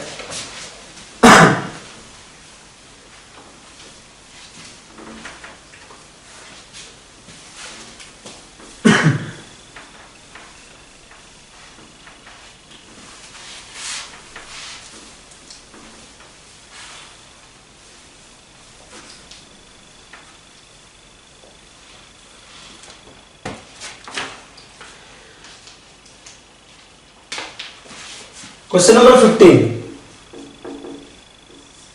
क्वेश्चन नंबर 15 क्या है आपसे? In which of the following case the size ratio is minimum, the size ratio is minimum. ध्यान दें, ठीक है, साइज रेशियो की बात कर रहा है। ठीक है, तो किसकी किसकी बात कर रहा है आपसे? लिथियम माइनस अपॉन लिथियम, है ना, इसके ratio H minus H, Na minus और अपॉन Na। साइज रेशियो पूछ रहा है ना। In which of the following case this size ratio is minimum. Right. किसमें मिनिमम साइज रेशियो होगा? ठीक है, साइज रेशियो पहले, अब रेशियो निकालने के लिए सबकी बात कर लेते हैं। तो लिथियम का देखो क्या है, लिथियम के पास कितने इलेक्ट्रॉन कितने प्रोटॉन है? 3 इलेक्ट्रॉन 3 प्रोटॉन। लिथियम के पास कितने? 3 इलेक्ट्रॉन 3 प्रोटॉन। लेकिन लिथियम माइनस के पास क्या? लिथियम माइनस के बाद क्या है आपके? 4 इलेक्ट्रॉन और 3 प्रोटॉन। ऐसा हो जाएगा लिथियम माइनस के पास। वहीं पे हाइड्रोजन माइनस को देखेंगे आप, वहीं पे H माइनस को देखेंगे, हाइड्रोजन को देखेंगे तो क्या है आपके पास? 1 इलेक्ट्रॉन 1 प्रोटॉन। हाइड्रोजन के पास क्या है? 1 इलेक्ट्रॉन 1 प्रोटॉन। और H माइनस के पास क्या है आपके पास? H माइनस के पास है आपका 2 इलेक्ट्रॉन 1 प्रोटॉन। अगर आप सोडियम माइनस को देखें, सोडियम को देखें तो कितने आपके पास? 11 इलेक्ट्रॉन 11 प्रोटॉन। और सोडियम माइनस के पास आपके कितने हैं? सोडियम माइनस के पास आपके 12 इलेक्ट्रॉन 11 प्रोटॉन, 11 प्रोटॉन। ऐसा है। राइट। अब देखें, किसी में भी देखें आप, ठीक है, इस क्वेश्चन, ऐसा क्वेश्चन आपने पहले नहीं देखा होगा, इस पे मैं क्वेश्चन प्रैक्टिस करवा दूंगा, डोंट वरी, ये काफी आसान है वैसे तो। और H माइनस के बारे में एक स्पेशल प्रॉपर्टी होती है, तो मैं एक्स्ट्रा क्लास जब भी लूंगा आपको जरूर बता दूंगा। ठीक है, तो ध्यान दें। अभी फिलहाल ये है कि अगर आप पहली स्पीसीज देखो, डिनोमिनेटर में जो स्पीसीज है, Na हो गया, हाइड्रोजन हो गया या लिथियम हो गया, डिनोमिनेटर में जो स्पीसीज है, चाहे वो लिथियम हो गया, चाहे हाइड्रोजन हो गया, चाहे सोडियम हो गया, ठीक है, सबके पास जितने इलेक्ट्रॉन थे उतने प्रोटॉन है। लिथियम के पास 3 इलेक्ट्रॉन 3 प्रोटॉन, सोडियम के पास आपके 11 इलेक्ट्रॉन 11 प्रोटॉन, हाइड्रोजन के पास आपके 1 इलेक्ट्रॉन 1 प्रोटॉन। यानी कि डिनोमिनेटर में जो स्पीसीज है उसमें जितने इलेक्ट्रॉन है उतने प्रोटॉन है, जितने इलेक्ट्रॉन है उतने प्रोटॉन है, जितने इलेक्ट्रॉन है उतने ही प्रोटॉन है। राइट। लेकिन आपके जो न्यूमरेटर में स्पीसीज है, न्यूमरेटर में जो स्पीसीज है उसके पास क्या, हमने एक इलेक्ट्रॉन बढ़ा दिए, एक इलेक्ट्रॉन क्या कर दिए? बढ़ा दिए। ठीक है, लेकिन बात सिर्फ एक इलेक्ट्रॉन बढ़ाने की नहीं है, बात इलेक्ट्रॉन प्रोटॉन रेशियो की भी है। अब जहां आपके इलेक्ट्रॉन प्रोटॉन सेम है वहां तो साइज जो हम ऑर्डर फॉलो कराते हैं लगभग वही ऑर्डर होता है। लेकिन अगर आप लिथियम माइनस को ऑब्जर्व करो, तो लिथियम माइनस में क्या है, आपके 4 इलेक्ट्रॉन है और 3 प्रोटॉन है। हाइड्रोजन में देखो, H माइनस में देखो, हाइड्राइड में सॉरी, 2 इलेक्ट्रॉन 1 प्रोटॉन। और सोडियम में देखो तो 11 इलेक्ट्रॉन 12 इलेक्ट्रॉन 11 प्रोटॉन। तो अगर आप H माइनस को प्रॉपर्ली ऑब्जर्व करो, H माइनस में क्या हो रहा है, देखो भले ही हम एक एक बढ़ा रहे हैं, भले हम इलेक्ट्रॉन एक एक बढ़ा रहे हैं, 3 से 4 कर रहे हैं, 3 से 4 कर रहे हैं, 1 से 2 कर रहे हैं, 11 से आप क्या कर रहे हैं, 12 कर रहे हैं, 11 से आप क्या कर रहे हैं, 12 कर रहे हैं, 11 से आप क्या कर रहे हैं, 12 कर रहे हैं। ये अच्छा क्वेश्चन है अपने आप में। एक्स्ट्रा क्लास में भी इसके बारे में बात करेंगे, क्योंकि ये सिर्फ इतने से नहीं होगा, यहां मैं सिर्फ आपको सॉल्यूशन बता रहा हूं। एक्स्ट्रा क्लास होगा तो इसके बारे में पूरे डिटेल में बताऊंगा कि ऐसा क्यों होता है, और H माइनस के बारे में कुछ स्पेशल प्रॉपर्टीज हैं। एक्स्ट्रा क्लास जब भी लूंगा आप मुझे याद जरूर दिलाना, मतलब एक्स्ट्रा क्लास में आप याद जरूर दिलाना, वैसे तो मुझे याद रहेगा, तो मैं आपको इस सब बारे में बताऊंगा कि कैसे करते हैं, क्या करते हैं, ठीक है। तो आप जरूर याद दिलाना, डिटेल में बताऊंगा इसके बारे में। अभी तो सिर्फ सॉल्यूशन देख लो डायरेक्ट कैसे करते हैं। तो 11 से क्या हो रहा है, आपका 12 कर रहे हैं, 1 इलेक्ट्रॉन बढ़ा रहे हैं। कर तो हम भले ही एक इलेक्ट्रॉन बढ़ा है, सब में एक इलेक्ट्रॉन बढ़ा है, लेकिन परसेंटेज वाइज क्या हो रहा है, हाइड्राइड में सबसे ज्यादा चेंज हो रहा है। यहां पे आपका 1 से आपका 1 इलेक्ट्रॉन से 2 इलेक्ट्रॉन हुआ, सीधे डबल हो गया, राइट। 3 से 4 हुआ तो 33% बढ़ा, 11 से 12 हुआ तो बहुत कम बढ़ा, इलेक्ट्रॉन आपके क्या हो रहे हैं, कम बढ़ रहे हैं, राइट। परसेंटेज वाइज सबसे कम कहां बढ़ रहे हैं, यहां बढ़ रहे हैं। तो ओवरऑल जो इलेक्ट्रोस्टैटिक फोर्स होगा वो यहां पे ज्यादा नहीं बढ़ पाएगा, सबसे ज्यादा कहां पे बढ़ेगा, H माइनस में बढ़ेगा, सबसे ज्यादा कहां बढ़ेगा, H माइनस में बढ़ेगा, ठीक है। तो आपका क्या हुआ, भले ही आप एक इलेक्ट्रॉन बढ़ा रहे हो, भले ही आप एक इलेक्ट्रॉन बढ़ा रहे हो, लेकिन इलेक्ट्रॉन बाय प्रोटॉन रेशियो पे बहुत फर्क पड़ रहा है, इलेक्ट्रॉन बाय प्रोटॉन रेशियो पे। अगर आप इलेक्ट्रॉन बाय प्रोटॉन यहां देखो तो 4/3 आ रहा है, तो इसकी वैल्यू क्या आ जाएगी, 1.33 होगा। यहां पे देखो इलेक्ट्रॉन बाय प्रोटॉन देख रहे हो आप, तो कितना आ रहा है आपका, 2/1 आ रहा है, यानी कि 2 आ रहा है। यहां पे देखो आप इलेक्ट्रॉन बाय प्रोटॉन रेशियो कितना आ रहा है आपका, 12/11, 12/11। अगर आप इसको सॉल्व करें तो कितना आ जाएगा आपका, 11 109 आ रहा है। तो भले ही आप एक एक इलेक्ट्रॉन बढ़ा रहे हो, सब में एक एक इलेक्ट्रॉन बढ़ा रहे हो, लेकिन इलेक्ट्रॉन बाय प्रोटॉन रेशियो सबसे ज्यादा किसमें बढ़ रहा है, आप सब में बढ़ा तो एक एक इलेक्ट्रॉन ही रहे, जितना आपके डिनोमिनेटर में था उतना ही किया, लेकिन बढ़ाया एक एक इलेक्ट्रॉन, एक एक इलेक्ट्रॉन ही बढ़ाया, लेकिन परसेंटेज वाइज सबसे ज्यादा चेंज किसमें आया, हाइड्रोजन में आया 100% का चेंज, है ना। लिथियम में आपका आया 33% का चेंज, और इसमें आया केवल 0.09 का, मतलब 9% का चेंज, राइट। तो सबसे कम चेंज किसका हो रहा है, आपका सोडियम का हो रहा है, ठीक है। सबसे ज्यादा चेंज किसका हो रहा है, H माइनस का हो रहा है। तो जो रेडियस का रेशियो आएगा वो किसका आएगा, H माइनस अपॉन H का सबसे ज्यादा होगा, क्योंकि यहां चेंज सबसे ज्यादा हो रहा है, यहां पे चेंज सबसे ज्यादा हुआ, परसेंटेज वाइज चेंज सबसे ज्यादा यहां हुआ, तो रेशियो मैक्सिमम कौन सी आएगी, यहां आएगी।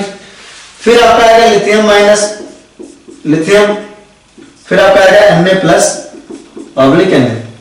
ठीक है। तो इसको मैं डिटेल में और डिटेल में कैसे ये करते हैं और इससे क्या रिलेटेड क्वेश्चन बन सकते हैं, क्यों ऐसा ही करते हैं, किस तरीके से फोर्सेज इफेक्ट होते हैं, बहुत अच्छा खासा टॉपिक है, इसको मैं आपको एक्स्ट्रा क्लास में बताऊंगा भी, पूरे डिटेल में इसके बारे में बात करूंगा, ठीक है। डोंट वरी, तो ज्वाइन जरूर करें, और करें तो इसको याद दिलाएं। और H माइनस के बारे में स्पेशल प्रॉपर्टी अच्छी खासी, ठीक है, वो भी बताऊंगा। तो अभी फिलहाल ये है कि सबसे कम किसका आ रहा है, Na+- का, तो आपका करेक्ट आंसर हो जाएगा answer number 3, right, option number 3। Question number 16 देखिए, क्वेश्चन नंबर 16 में आपसे कह रहा है correct order of atomic radii, किसके किसके बीच की बात कर रहा है, कार्बन के, नाइट्रोजन के, फास्फोरस के और सिलिकॉन के, है ना, इनकी एटॉमिक रेडियाई की बात कर रहा है। ये किस ग्रुप का है, ये आपका है ग्रुप 14, फिर आपका है ग्रुप 16, 15, या आपका पीरियड 2, पीरियड 3। वो आपको पता है ग्रुप में नीचे जाने पर क्या होता है, साइज बढ़ता है, और अच्छा खासा बढ़ता है, ग्रुप में नीचे जाने पर साइज बढ़ता है। तो एक बात तो क्लियर है कि सिलिकॉन फास्फोरस की जो साइज है वो कार्बन नाइट्रोजन से ज्यादा होगी, सिलिकॉन फास्फोरस की जो साइज है वो कार्बन नाइट्रोजन से ज्यादा होगा, राइट। तो ग्रुप में नीचे जाने पर साइज क्या होता है, इंक्रीज होता है, और पीरियड में इधर बढ़ने पे, ग्रुप में नीचे जाने पर साइज बढ़ता है और पीरियड में इधर बढ़ने पे आपका क्या होता है, साइज घटता है। ग्रुप में नीचे जाने पर साइज बढ़ता है और पीरियड में लेफ्ट टू राइट आने पे साइज घटता है। तो नीचे आने पे साइज बढ़ रहा है, तो सिलिकॉन फास्फोरस का तो ज्यादा होगा, सिलिकॉन फास्फोरस का कार्बन और नाइट्रोजन से तो ज्यादा होगा, सिलिकॉन फास्फोरस का कार्बन और नाइट्रोजन से तो ज्यादा होगा। अब कंपेयर करें सिलिकॉन फास्फोरस का और कार्बन और नाइट्रोजन का, अब देख लो है ना। मैंने ऑलरेडी इसलिए इस तरह से बना लिया, जब भी क्वेश्चन करे तो इस तरह आप अपने आप बना लिया करें। देखो पीरियड में आगे बढ़ रहे हैं तो साइज क्या होनी चाहिए, घटनी चाहिए। यहाँ पे देखो पीरियड में आगे बढ़ रहे हैं, साइज क्या होनी चाहिए, घटनी चाहिए। तो करेक्ट आ जाएगा आपका silicon greater than phosphorus than carbon than nitrogen. आपका ऑप्शन नंबर 2 करेक्ट हो जाएगा, राइट। क्वेश्चन नंबर 17 देखिए क्या कह रहे हैं।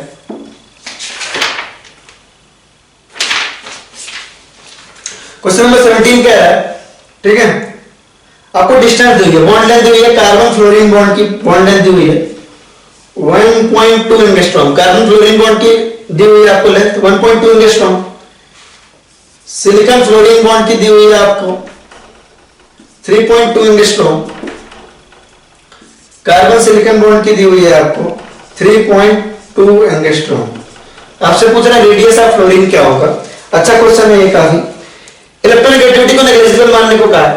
अगर इलेक्ट्रोनेगेटिविटी डिफरेंस नेग्लिजिबल है, अगर इलेक्ट्रोनेगेटिविटी डिफरेंस नेग्लिजिबल है तो इनका बॉन्ड देखो, ध्यान रखें लाइन में लिखा हुआ इलेक्ट्रोनेगेटिविटी डिफरेंस नेग्लिजिबल। अगर इलेक्ट्रोनेगेटिविटी डिस्टेंस नेग्लिजिबल है, इलेक्ट्रोनेगेटिविटी डिफरेंस नेग्लिजिबल है, तो इनका बॉन्ड लेंथ किसके इक्वल हो जाएगा, bond length between carbon fluorine किसके इक्वल होगा, radius of carbon plus radius of fluorine. अगर इलेक्ट्रोनेगेटिविटी जो है आपका डिफरेंस नेग्लिजिबल है तो कार्बन फ्लोरीन का बॉन्ड लेंथ किसके इक्वल होगा, radius of carbon plus radius of fluorine. कैसे, देखो ये आपका कार्बन है और ये आपका फ्लोरीन है मान लो, तो है ना, कार्बन फ्लोरीन बॉन्ड का जो बॉन्ड लेंथ है वो किसके इक्वल होगा, कार्बन फ्लोरीन का जो बॉन्ड लेंथ होगा किसके इक्वल होगा, radius of carbon plus radius of fluorine. तो हमने लिख दिया कार्बन फ्लोरीन बॉन्ड का radius of carbon plus radius of fluorine. Similarly silicon carbon का और सिलिकॉन फ्लोरीन का, सिलिकॉन का बॉन्ड लेंथ ये सपोज, सिलिकॉन कार्बन का देखें बॉन्ड लेंथ किसके इक्वल होगा, radius of silicon plus radius of fluorine. तो आप इसको लिख सकते हो सिलिकॉन कार्बन सिलिकॉन फ्लोराइड का लिख सकते हो radius of silicon plus radius of fluorine, जो कि किसके इक्वल दिया 1.2 एंगस्ट्रॉम और यहां पे दिया हुआ आपको 3.2 एंगस्ट्रॉम। और कार्बन सिलिकॉन का आपको क्या दिया हुआ, कार्बन सिलिकॉन का आपको दिया हुआ है radius of carbon plus radius of silicon की वैल्यू दी हुई है 3.2 एंगस्ट्रॉम। आपसे रेडियस ऑफ फ्लोरीन पूछ रहा है, क्या पूछ रहा है, रेडियस ऑफ फ्लोरीन पूछ रहा है। तो ध्यान दें अगर हम जो है, अगर हम इन दोनों को ऐड करें, फर्स्ट और टू को ऐड करें, फर्स्ट और टू को ऐड कर रहे हैं, देखो इक्वेशन 1 इक्वेशन 2 इक्वेशन 3, आपके पास 3 इक्वेशन है ऐसी, ठीक है। हम क्या कर रहे हैं, इक्वेशन 1 को 2 से ऐड कर रहे हैं, ठीक है, और 3 को माइनस कर रहे हैं। इक्वेशन 1 को 2 से ऐड कर रहे हैं और 3 को माइनस कर रहे हैं, तो होगा क्या, देखो इक्वेशन 1 को 2 से ऐड कर रहे हैं तो ध्यान दो क्या आएगा, देखो इक्वेशन 1 को 2 से ऐड किया हमने तो क्या आएगा आपका, देखिए 1 को 2 से ऐड करें, radius of carbon plus radius of fluorine plus radius of fluorine, ठीक है, प्लस रेडियस, देखो अब अपने इक्वेशन 1 को 2 से ऐड किया, radius of silicon plus radius of fluorine, right, minus equation number 3 radius of carbon plus, इसको हम ऊपर कर लेते हैं, इसको ऊपर वाला मिटा के,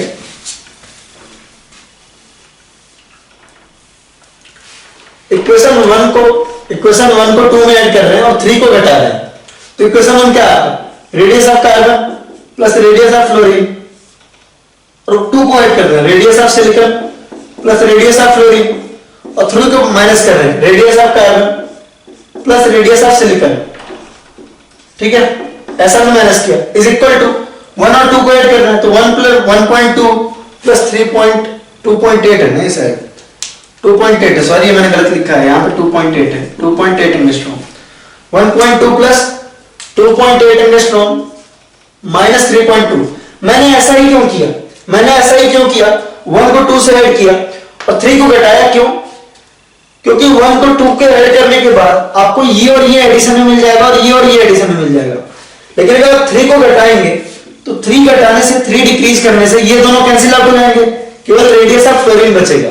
तो ध्यान से इसको सॉल्व करें आप प्रॉपर्ली, तो रेडियस ऑफ कार्बन से यहां पे देखिए इसको आप सॉल्व करें, radius of carbon plus radius of fluorine plus radius of silicon plus radius of fluorine minus radius of carbon minus radius of silicon, इसको आप सॉल्व करेंगे कितना आएगा आपका 2.8 प्लस 1.2 4 माइनस 3.2 0.8 एंगस्ट्रॉम, ठीक है। इसको सॉल्व करें, रेडियस ऑफ कार्बन से radius of carbon cancel, silicon से सिलिकॉन कैंसिल, तो आपका क्या जाएगा 2 into radius of fluorine, 2 into radius of fluorine is equal to 0.8 angstrom. यहां से आपका रेडियस ऑफ फ्लोरीन कितना जाएगा 0.4 angstrom will be the correct answer. ठीक है, 0.4 angstrom will be the correct answer. इसका मतलब option number 2 is the correct option, right. चलिए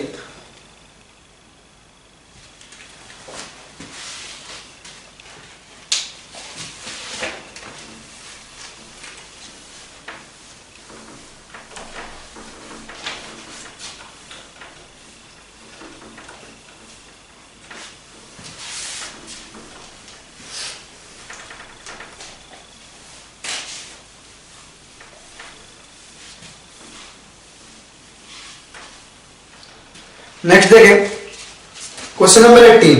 क्वेश्चन नंबर 18 क्या कह रहा है? क्वेश्चन नंबर 18 कह रहा है which of the following order of size is incorrect। which of the following order of size is incorrect। कौन सा ऑर्डर साइज का इनकरेक्ट है? तो क्लियरली दिख रहा है अपने को, फोर्थ ऑप्शन क्या कह रहा है अपने को दिख रहा है, क्या कह रहा है boron less than aluminium less than gallium. तो आपको पता है कि बोरॉन एल्युमिनियम गैलियम क्या है आपके से, which of the following order of size is incorrect, right। तो बोरॉन एल्युमिनियम गैलियम क्या है आपका, ध्यान दीजिए कह रहा कौन सा ऑर्डर इनकरेक्ट है। तो जब आप फोर्थ ऑप्शन को देखो बोरॉन एल्युमिनियम और गैलियम, तो होना तो यही चाहिए, होना तो यही चाहिए बोरॉन है एल्युमिनियम है और फिर आपका गैलियम।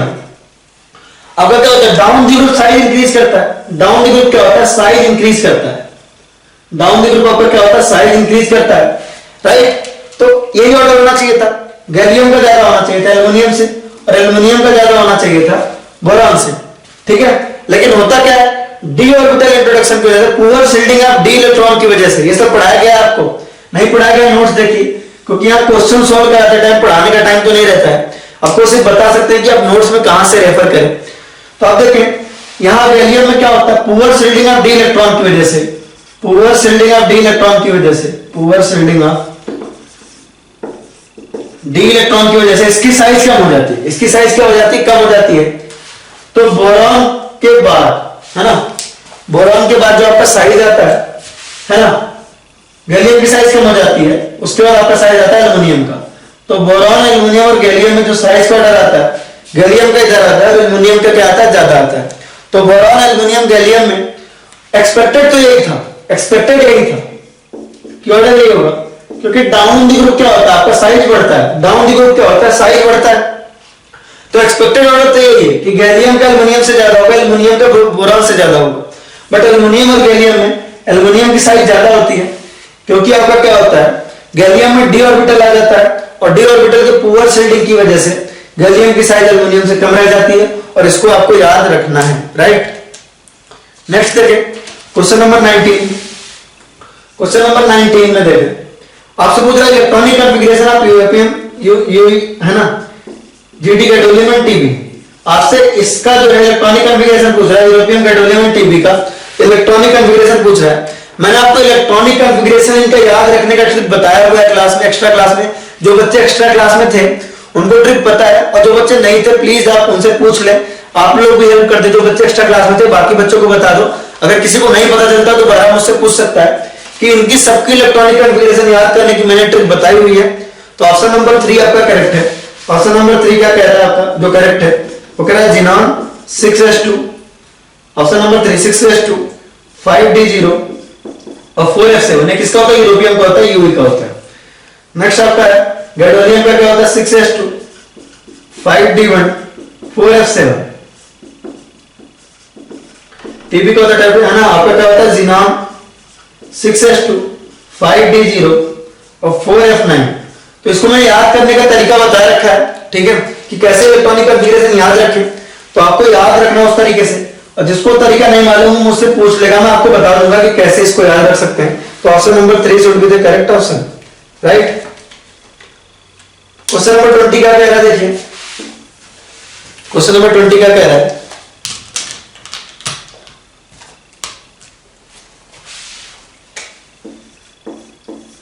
क्वेश्चन नंबर 20 क्या कह रहा है देखिए, ए दिया हुआ आपको, ए क्या है आपका 1s2 2s2 2p1।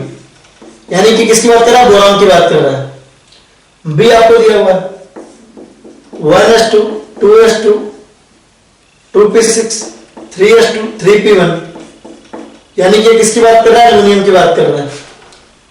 सी देखो क्या कह रहा है 1s2 2s2, यानी कि किसकी बात कर रहा है, बेरिलियम की बात कर रहा है। डी देखो 1s2 2s2 2p6, यानी किसकी बात कर रहा है, नियॉन की बात कर रहा है। पूछ रहा है कि सेम ग्रुप कौन से, विच आर द फॉलोइंग आपके क्या है, सेम ग्रुप में। तो क्लियरली ये बोरॉन और एल्युमिनियम क्या है, आपके सेम ग्रुप के। इलेक्ट्रॉनिक कॉन्फ़िगरेशन से भी विजिबल था 2s2 2p1 3s2 3p1, तो आपके 2s2 2p1 और 3s2 3p1, यानी ये क्या है, आपके सेम ग्रुप के एलिमेंट है। सेम ग्रुप के एलिमेंट नहीं, बोरॉन और एल्युमिनियम क्या आपके सेम ग्रुप के, तो ए और बी आपके क्या आ जाएंगे, सेम ग्रुप के आ जाएंगे। तो A and B will be the correct answer, ठीक है, यानी फर्स्ट ऑप्शन आपका हो जाएगा करेक्ट। क्वेश्चन नंबर 21 क्या कह रहा है, क्वेश्चन नंबर 21 देखें, कह रहा है आपसे how many elements of 6th period will have electron in 6d। काफी अच्छा क्वेश्चन है, अब ध्यान दें। कह रहा है कितने एलिमेंट आपके 6th पीरियड में ऐसे हैं जिनके पास 6d में इलेक्ट्रॉन है, जिनके पास किसमें है, 6d में इलेक्ट्रॉन है, राइट। अब ध्यान दे इसको, ध्यान दे इसको। अब इलेक्ट्रॉनिक कॉन्फ़िगरेशन करते हो तो क्या होता है, इलेक्ट्रॉनिक कॉन्फ़िगरेशन करते हो तो आपका 7s के बाद 6d आता है, अकॉर्डिंग टू ऑब्डो प्रिंसिपल। 7s के बाद 6d आता है, 7s के बाद ही 6d आता है, राइट। ऑब्डो प्रिंसिपल के हिसाब से लिखो तो क्या आएगा आपका, ऑब्डो प्रिंसिपल के हिसाब से इलेक्ट्रॉन पहले हम 7s में फिल करते हैं, पहले इसको फिल करते हैं, फर्स्ट इसको फिल करते हैं, देन हम 6d में भरना शुरू करते हैं, उसके बाद हमारा 6d में आपका क्या आता है, इलेक्ट्रॉन आता है। यानी कि 6d में इलेक्ट्रॉन आने के लिए अगर हम चाहते हैं कि 6d में इलेक्ट्रॉन आए, हम चाहते हैं अगर 6d में एक भी इलेक्ट्रॉन आए तो 7s में इलेक्ट्रॉन डालना ही पड़ेगा। एक बार फिर से सुनिए, ऑब्डो प्रिंसिपल के हिसाब से 7s में इलेक्ट्रॉन पहले भरते हैं, 6d में बाद में, 6d में बाद में। यानी कि अगर हम चाहते हैं कि 6d में इलेक्ट्रॉन हो तो अपने को 7s में इलेक्ट्रॉन भरना ही पड़ेगा, और अगर 7s में इलेक्ट्रॉन भरा है तो एलिमेंट कहां है आपका, 7th पीरियड में। कहां है आपका, 7th पीरियड में। तो ध्यान रखें 6d में इलेक्ट्रॉन आने के लिए 7s में इलेक्ट्रॉन होना ही चाहिए, और 7s में इलेक्ट्रॉन आ गया मतलब वो कहां है, 7th पीरियड में। यानी कि 6d में इलेक्ट्रॉन आने के लिए एलिमेंट का मिनिमम 7th पीरियड में होना जरूरी है ना, 6th पीरियड में नहीं हो सकता। यानी 6th पीरियड में डी ऑर्बिटल में कितने इलेक्ट्रॉन होंगे, 0 होंगे, 0 इलेक्ट्रॉन्स होंगे, राइट। क्वेश्चन नंबर 22 है ना, पता नहीं क्यों क्वेश्चन ये क्वेश्चन एग्जामिनर ने दिया है, ठीक है। क्वेश्चन नंबर 22 ये फैक्ट बेस्ड क्वेश्चन है, बिल्कुल मतलब फैक्ट बेस्ड क्वेश्चन है, फिर भी आप एक बार पढ़ लें, अगर आपका सही हुआ तो अच्छी बात है, नहीं सही हुआ तो यहां से याद रख लें, इसको आपको याद ही रखना है। ऐसा क्वेश्चन देना तो नहीं चाहिए, बट एग्जामिनर ने पूछा है तो अपने को करना पड़ेगा, ठीक है। तो कह रहा है आपसे क्वेश्चन नंबर 22 कह रहा है inert gases were introduced in the modern periodic table by. Inert gas की खोज वगैरह किसने की थी और पीरियोडिक टेबल में किसने डाला था, काफी फेमस है, रैमसे नाम था। क्या नाम था आपका, रैमसे, है ना, RAM ऐसे भाई, रैमसे, है ना। रैमसे ने क्या किया था, इन्होंने इनर्ट गैस डिस्कवर किया, मतलब इनर्ट गैसेस के बारे में बताया, और जो है इसको मॉडर्न पीरियोडिक टेबल में इंक्लूड करवाया। तो Ramsay is the correct answer. तो inert gas were introduced in the modern periodic table by Ramsay, right. Next देखें क्वेश्चन नंबर 23 क्या कह रहा है। अब आपका खत्म हो गया, पीरियोडिक टेबल का क्वेश्चन खत्म हो गया, सॉल्यूशन एंड कोलिगेटिव प्रॉपर्टीज के क्वेश्चन स्टार्ट कर रहे हैं। क्वेश्चन नंबर 23 क्या कह रहा है, solubility in gas in solubility of gas in liquid increases on. तो आपको पता है कि गैस की सॉल्युबिलिटी, मैंने अच्छे से पढ़ा है कि गैस की सॉल्युबिलिटी इन लिक्विड, गैस की सॉल्युबिलिटी इन लिक्विड मैंने आपको पढ़ा रखा है कायदे से, हाँ। गैस की सॉल्युबिलिटी इन लिक्विड क्या होती है, टेंपरेचर बढ़ाने पे घटती है, ये सब आपको पढ़ा रखा है, प्रूव कर रखा है। गैस की सॉल्युबिलिटी लिक्विड में क्या होती है, टेंपरेचर बढ़ाने पे घटती है, डिक्रीज करती है। तो गैस की सॉल्युबिलिटी क्या होगी, टेंपरेचर बढ़ाने पे गैस की सॉल्युबिलिटी लिक्विड में, यानी कि लिक्विड को, किसी लिक्विड को गैस में डिसॉल्व करना चाहते हैं, सॉरी किसी गैस को हम लिक्विड में डिसॉल्व करना चाहते हैं, किसी गैस को हम लिक्विड में डिसॉल्व करना चाहते हैं, तो अगर हम उसका टेंपरेचर बढ़ाएंगे तो सॉल्युबिलिटी घटेगी, और टेंपरेचर घटाएंगे तो सॉल्युबिलिटी क्या होगी, बढ़ेगी, है ना। आपने देखा भी होगा कोल्ड ड्रिंक्स वगैरह में CO2 गैस होती है, तो उसको क्या करते हैं, बहुत, है ना, कम टेंपरेचर पर रखते हैं, बहुत ही लो टेंपरेचर पर रखते हैं, बहुत ही लो टेंपरेचर पर रखते हैं, क्योंकि लोअर टेंपरेचर पे गैसेस की सॉल्युबिलिटी क्या होती है, लोअर टेंपरेचर पे गैसेस की सॉल्युबिलिटी लिक्विड में अच्छी होती है। इसको ऑलरेडी प्रूव कर रखा है लेक्चर में, आप लेक्चर देखिए, अगर आपको ज्यादा एक्सप्लेनेशन चाहिए, अभी तो हम सिर्फ उतनी बात कर सकते हैं जितना आप नोट्स पढ़ के कर सकते हैं, क्योंकि आपने नोट्स पढ़ा है तो इतनी चीजें आपको क्लियर होंगी कि टेम्परेचर बढ़ाने पे गैस की सॉल्युबिलिटी क्या होती है। लिक्विड में टेम्परेचर बढ़ाने पे गैस की सॉल्युबिलिटी क्या होती है, घटती है, और टेम्परेचर घटाने पे गैस की सॉल्युबिलिटी लिक्विड में, है ना, टेम्परेचर घटाने पे बढ़ती है। तो on decreasing temperature solubility of A gas in liquid increase, तो आपको कहा जाएगा डिक्रीजिंग टेम्परेचर, सॉल्युबिलिटी इंक्रीज करेगा टेम्परेचर डिक्रीज करने पे, राइट। तो option number 3 will be the correct answer. Question number 24 क्या कह रहा है आपसे? क्वेश्चन नंबर 24 कह रहा है which will form maximum boiling azeotrope. Maximum boiling azeotrope कह रहा है आपसे, maximum boiling azeotrope, maximum boiling azeotrope आपसे कह रहा है maximum boiling azeotrope, right. Maximum boiling azeotrope कौन से सॉल्यूशन से करते हैं? निगेटिव डेविएशन वाले, negative deviation from Raoult's law, maximum है ना, मैक्सिमम बॉइलिंग एजियोट्रॉप। और अगर आपके मिनिमम बॉइलिंग एजियोट्रॉप है, मिनिमम बॉइलिंग एजियोट्रॉप होते हैं पॉजिटिव डेविएशन वाले। तो यहां किसकी बात कर रहा है? मैक्सिमम बॉइलिंग एजियोट्रॉप की, यानी कि निगेटिव डेविएशन वाला सॉल्यूशन होना चाहिए। मैक्सिमम बॉइलिंग एजियोट्रॉप मतलब negative deviation from Raoult's law, negative deviation from Raoult's law, negative deviation from Raoult's law. Maximum boiling azeotrope मतलब हुआ आपका negative deviation from Raoult's law. और निगेटिव डेविएशन का example मैंने बताया था आपको, कोई भी स्ट्रॉन्ग एसिड प्लस वाटर लेंगे, कोई भी स्ट्रॉन्ग एसिड प्लस वाटर लेंगे तो क्या होगा? आपका निगेटिव डेविएशन का एग्जांपल होगा, यानी कि आपका HNO3 plus H2 will be the correct answer. HNO3 plus H2 आपका क्या होगा? निगेटिव डेविएशन का एग्जांपल होगा, यानी कि मैक्सिमम बॉइलिंग एजियोट्रॉप बनाएगा। क्या होगा? आपका मैक्सिमम बॉइलिंग एजियोट्रॉप बनाएगा, राइट। चलिए आगे बढ़ते हैं।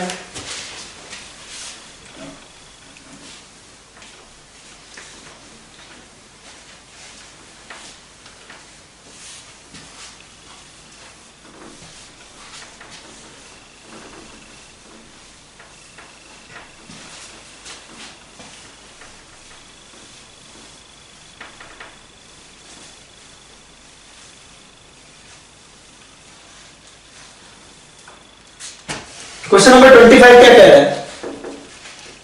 क्वेश्चन नंबर 25 कह रहा है आपसे कि an azeotropic mixture, question number 25 क्या कह रहा है? An azeotropic mixture of two liquids boil at lower temperature than boiling point of either of them when.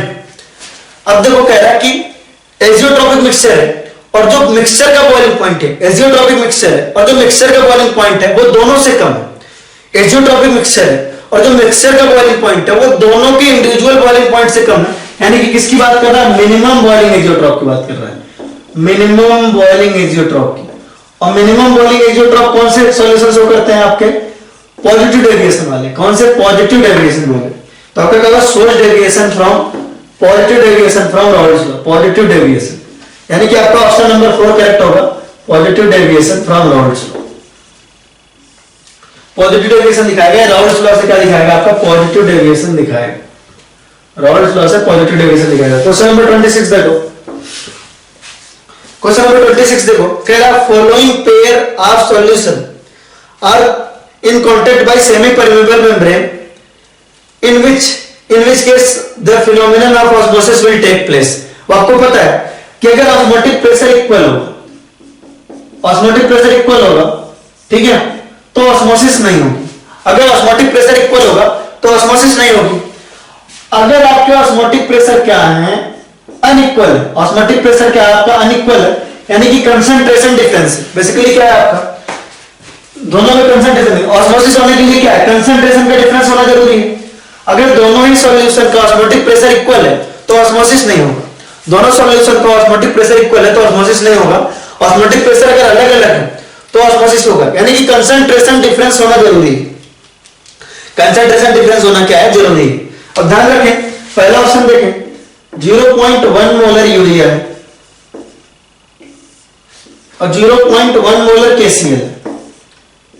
अभी लग तो रहे सेम कंसंट्रेशन के, बट है नहीं।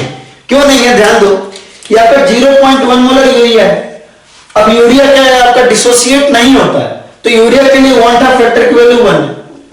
तो अगर इफेक्टिव पार्टिकल देखोगे, इफेक्टिव कंसंट्रेशन देखोगे तो 1 into 0.1, आई का मल्टीप्लाई करते हैं ना, आई का multiply, that comes out to be आपका 1 into 0.1 molar, that comes out to be 0.1 molar. Effective बता रहे हैं।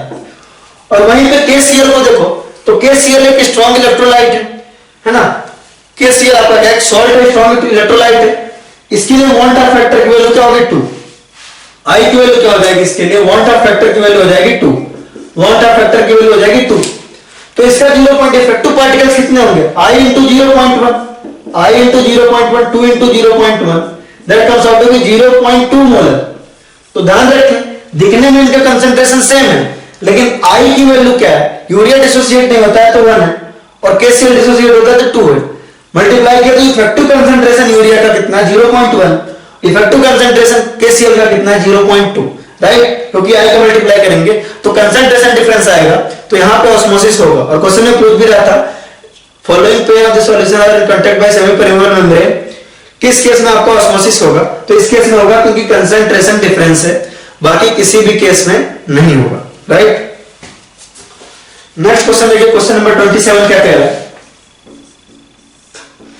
क्वेश्चन नंबर 27 देखिए क्या कह रहा है, which of the following has been arranged in increasing or in order of decreasing freezing point, किसका फ्रीजिंग पॉइंट सबसे कम होगा, आप सोच के देखो, ठीक है, फ्रीजिंग पॉइंट सबसे कम किसका होगा।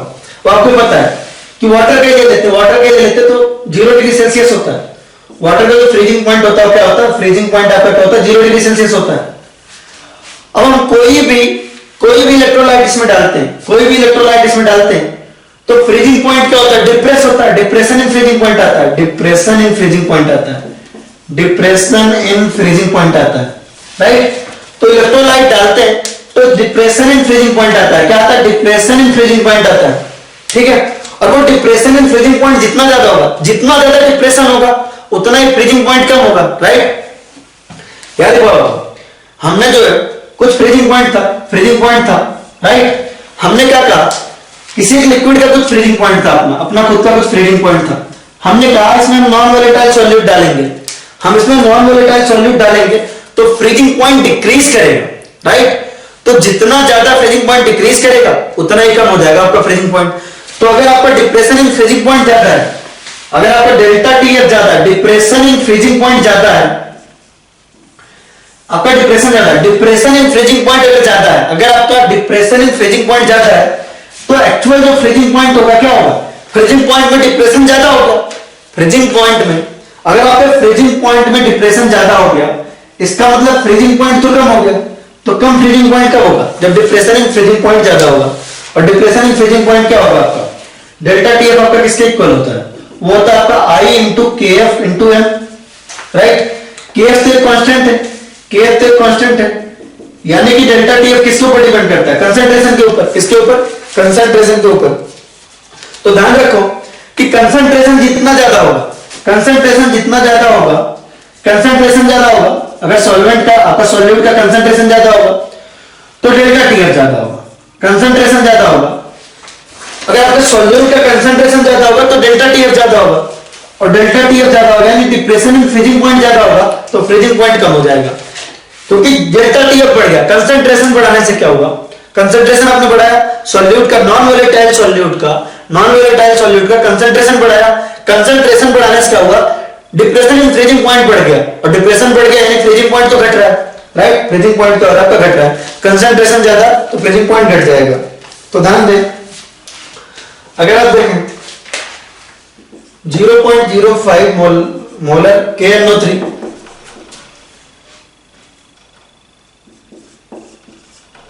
फिर आपका 0.04 मोलर CaCl2, फिर आपका है 0.140 मोलर शुगर, फिर आपका था 0.075 मोलर CuSO4 कॉपर सल्फेट। इसमें देखें तो इसमें देखिए कंसंट्रेशन 0.05 दिया है, राइट, 0.05 मोलर दिया है, लेकिन क्योंकि I की वैल्यू KNO3 के लिए क्या होगी, K plus NO3 minus I की वैल्यू KNO3 के लिए होगी I इक्वल टू होगा 2, तो जो इफेक्टिव कंसंट्रेशन निकल के आएगा 0.05 मल्टीप्लाई करोगे तो आएगा 0.100, है ना। यहां देखो CaCl2 के लिए I की वैल्यू क्या होगी, 3 होगी, I की वैल्यू क्या होगी, 3 होगी, CaCl2 के लिए I की वैल्यू 3 है, मल्टीप्लाई किया आपने एक्चुअल कंसंट्रेशन से, तो इफेक्टिव कंसंट्रेशन जो निकल के आएगी वो क्या आएगी 0.120। यहां देखो I की वैल्यू शुगर के लिए क्या होगा, सुक्रोज के लिए 1 होता है, तो इफेक्टिव कंसंट्रेशन आपकी निकल के आएगी 0.140। सॉरी, ये इफेक्टिव कंसंट्रेशन है, इफेक्टिव कंसंट्रेशन, राइट। आई की वैल्यू 2 होगी, ऐसा इफेक्टिव कंसंट्रेशन इतनी निकल के आएगी। और यहां पे देखो CuSO4 के लिए आई की वैल्यू होती है 2, तो इफेक्टिव कंसंट्रेशन कितनी निकल के आएगी 0.075। इसको हमने मल्टीप्लाई किया तो आएगा 0.150। अब देखो कंसंट्रेशन सबसे कम कहां है, यहां पर है, और कंसंट्रेशन सबसे ज्यादा कहां है, यहां पर है, राइट। तो कंसंट्रेशन ज्यादा है, अगर कंसंट्रेशन ज्यादा है, अगर कंसंट्रेशन ज्यादा है तो डेल्टा टीएफ ज्यादा है, कंसंट्रेशन ज्यादा तो डेल्टा टीएफ ज्यादा, यानी कि डिप्रेशन इन फ्रीजिंग पॉइंट ज्यादा। कंसंट्रेशन ज्यादा, डेल्टा टीएफ ज्यादा, यानी कि डिप्रेशन इन फ्रीजिंग पॉइंट ज्यादा। डिप्रेशन ज्यादा है यानी फ्रीजिंग पॉइंट कम हो जाएगा। तो कंसंट्रेशन ज्यादा होगा तो फ्रीजिंग पॉइंट कम होगा, कंसंट्रेशन कम होगा तो फ्रीजिंग पॉइंट ज्यादा होगा। तो करेक्ट ऑर्डर आ जाएगा आपका ये, ठीक है। इस हिसाब से जो आपका करेक्ट ऑप्शन होगा वो होगा option number 1, right.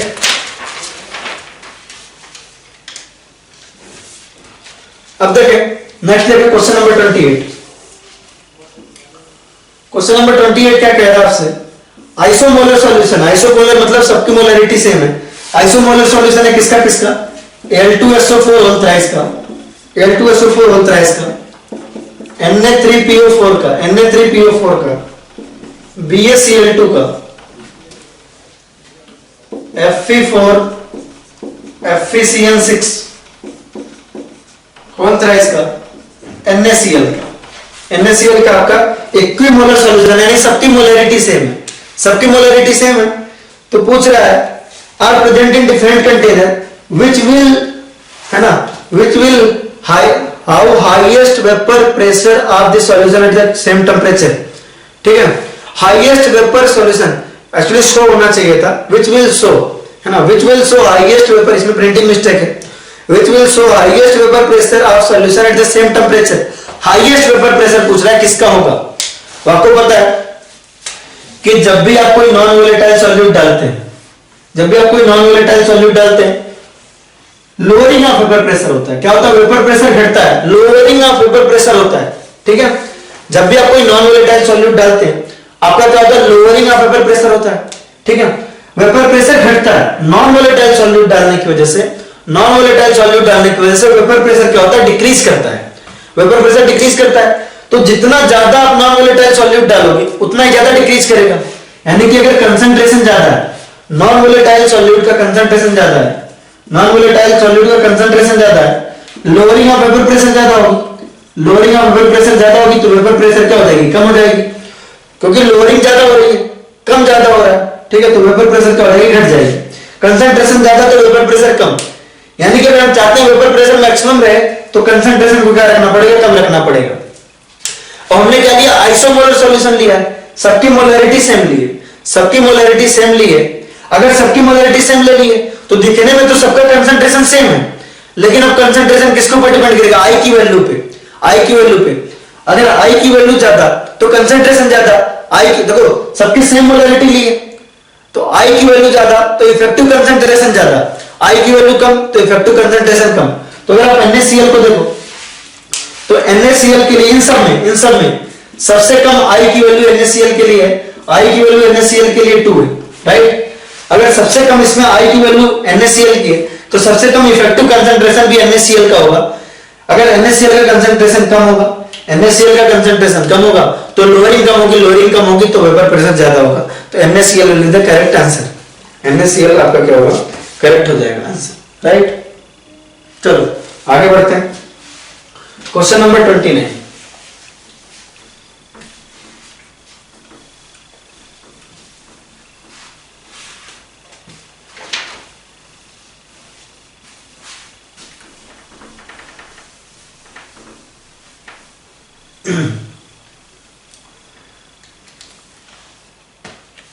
Question number 29 क्या कह रहा है आपसे, क्वेश्चन नंबर 29 कह रहा है which one of the following pairs can we expect to be isotonic at the same temperature। Isotonic का मतलब क्या हुआ, ऑस्मोटिक प्रेशर इक्वल होना चाहिए, pi1 इक्वल टू pi2। इसका मतलब क्या हुआ आपका, CRT should be equal to C, मतलब C1RT should be C1RT1 should C1RT should be C2RT, ऐसा हो जाएगा पाई 1 इक्वल टू पाई 2 का मुझे मतलब हुआ C1RT equal to C2RT। Pi 1 equal to pi 2 का क्या मतलब हुआ C1RT equal to C2RT, right. Pi 1 equal to pi 2। Isotonic का क्या मतलब होता है? आइसोटोनिक का मतलब होता है पाई 1 इक्वल टू पाई 2 आइसोटोनिक, यानी कि C1RT इक्वल टू C2RT। क्यों टेंपरेचर को सेम लिया? क्योंकि क्वेश्चन में दिया है एट द सेम टेंपरेचर, तो इसका मतलब C1 should be equal to C2, C1 should be equal to C2, right. Concentration 1 क्या होना चाहिए? कंसंट्रेशन 2 के इक्वल होना चाहिए। इनफैक्ट अगर आप इफेक्टिव कंसंट्रेशन चाहते हैं तो यहां I से मल्टीप्लाई करिए, यहां भी I से मल्टीप्लाई करिए। I1C1 is equal to I2C2, right. Want of factor consider करना पड़ेगा अगर इलेक्ट्रोलाइट है, तो इस हिसाब से आपका यहां आ जाएगा I1C1 is equal to I2C2, ये इक्वल होना चाहिए। तो आइसोटोनिक रहने के लिए सेम टेंपरेचर पे I1C1 should be equal to I2C2। इस हिसाब से देखिए फोर्थ ऑप्शन क्या कह रहा है आपसे, 0.1 मोलर CaNO, 0.1 मोलर आपका क्या है CaNO3 का होल ट्वाइस। इसके लिए I की वैल्यू क्या होती है? कैल्शियम नाइट्रेट के लिए I की वैल्यू क्या होगी? 3, और वहीं पे आपका 0.1 मोलर Na2SO4, इसके लिए भी I की वैल्यू क्या होगी? 3, I की वैल्यू 3 होगी। तो I1 की वैल्यू 3, I2 की वैल्यू 3, C1 की वैल्यू 0.1, C2 की वैल्यू 0.1, तो है ना C1I1 is equal to C2I2, यहां पे दिख रहा है क्लियरली हमें। C1 की क्या वैल्यू 0.1, I1 की क्या वैल्यू 3, C2 का क्या वैल्यू 0.1 और I2 का क्या वैल्यू है 3। तो आप इन दोनों को कर लें तो दोनों इक्वल आ रहे हैं, यानी कि आइसोटोनिक सॉल्यूशन का एग्जांपल क्या है आपका? ऑप्शन नंबर 4, है ना।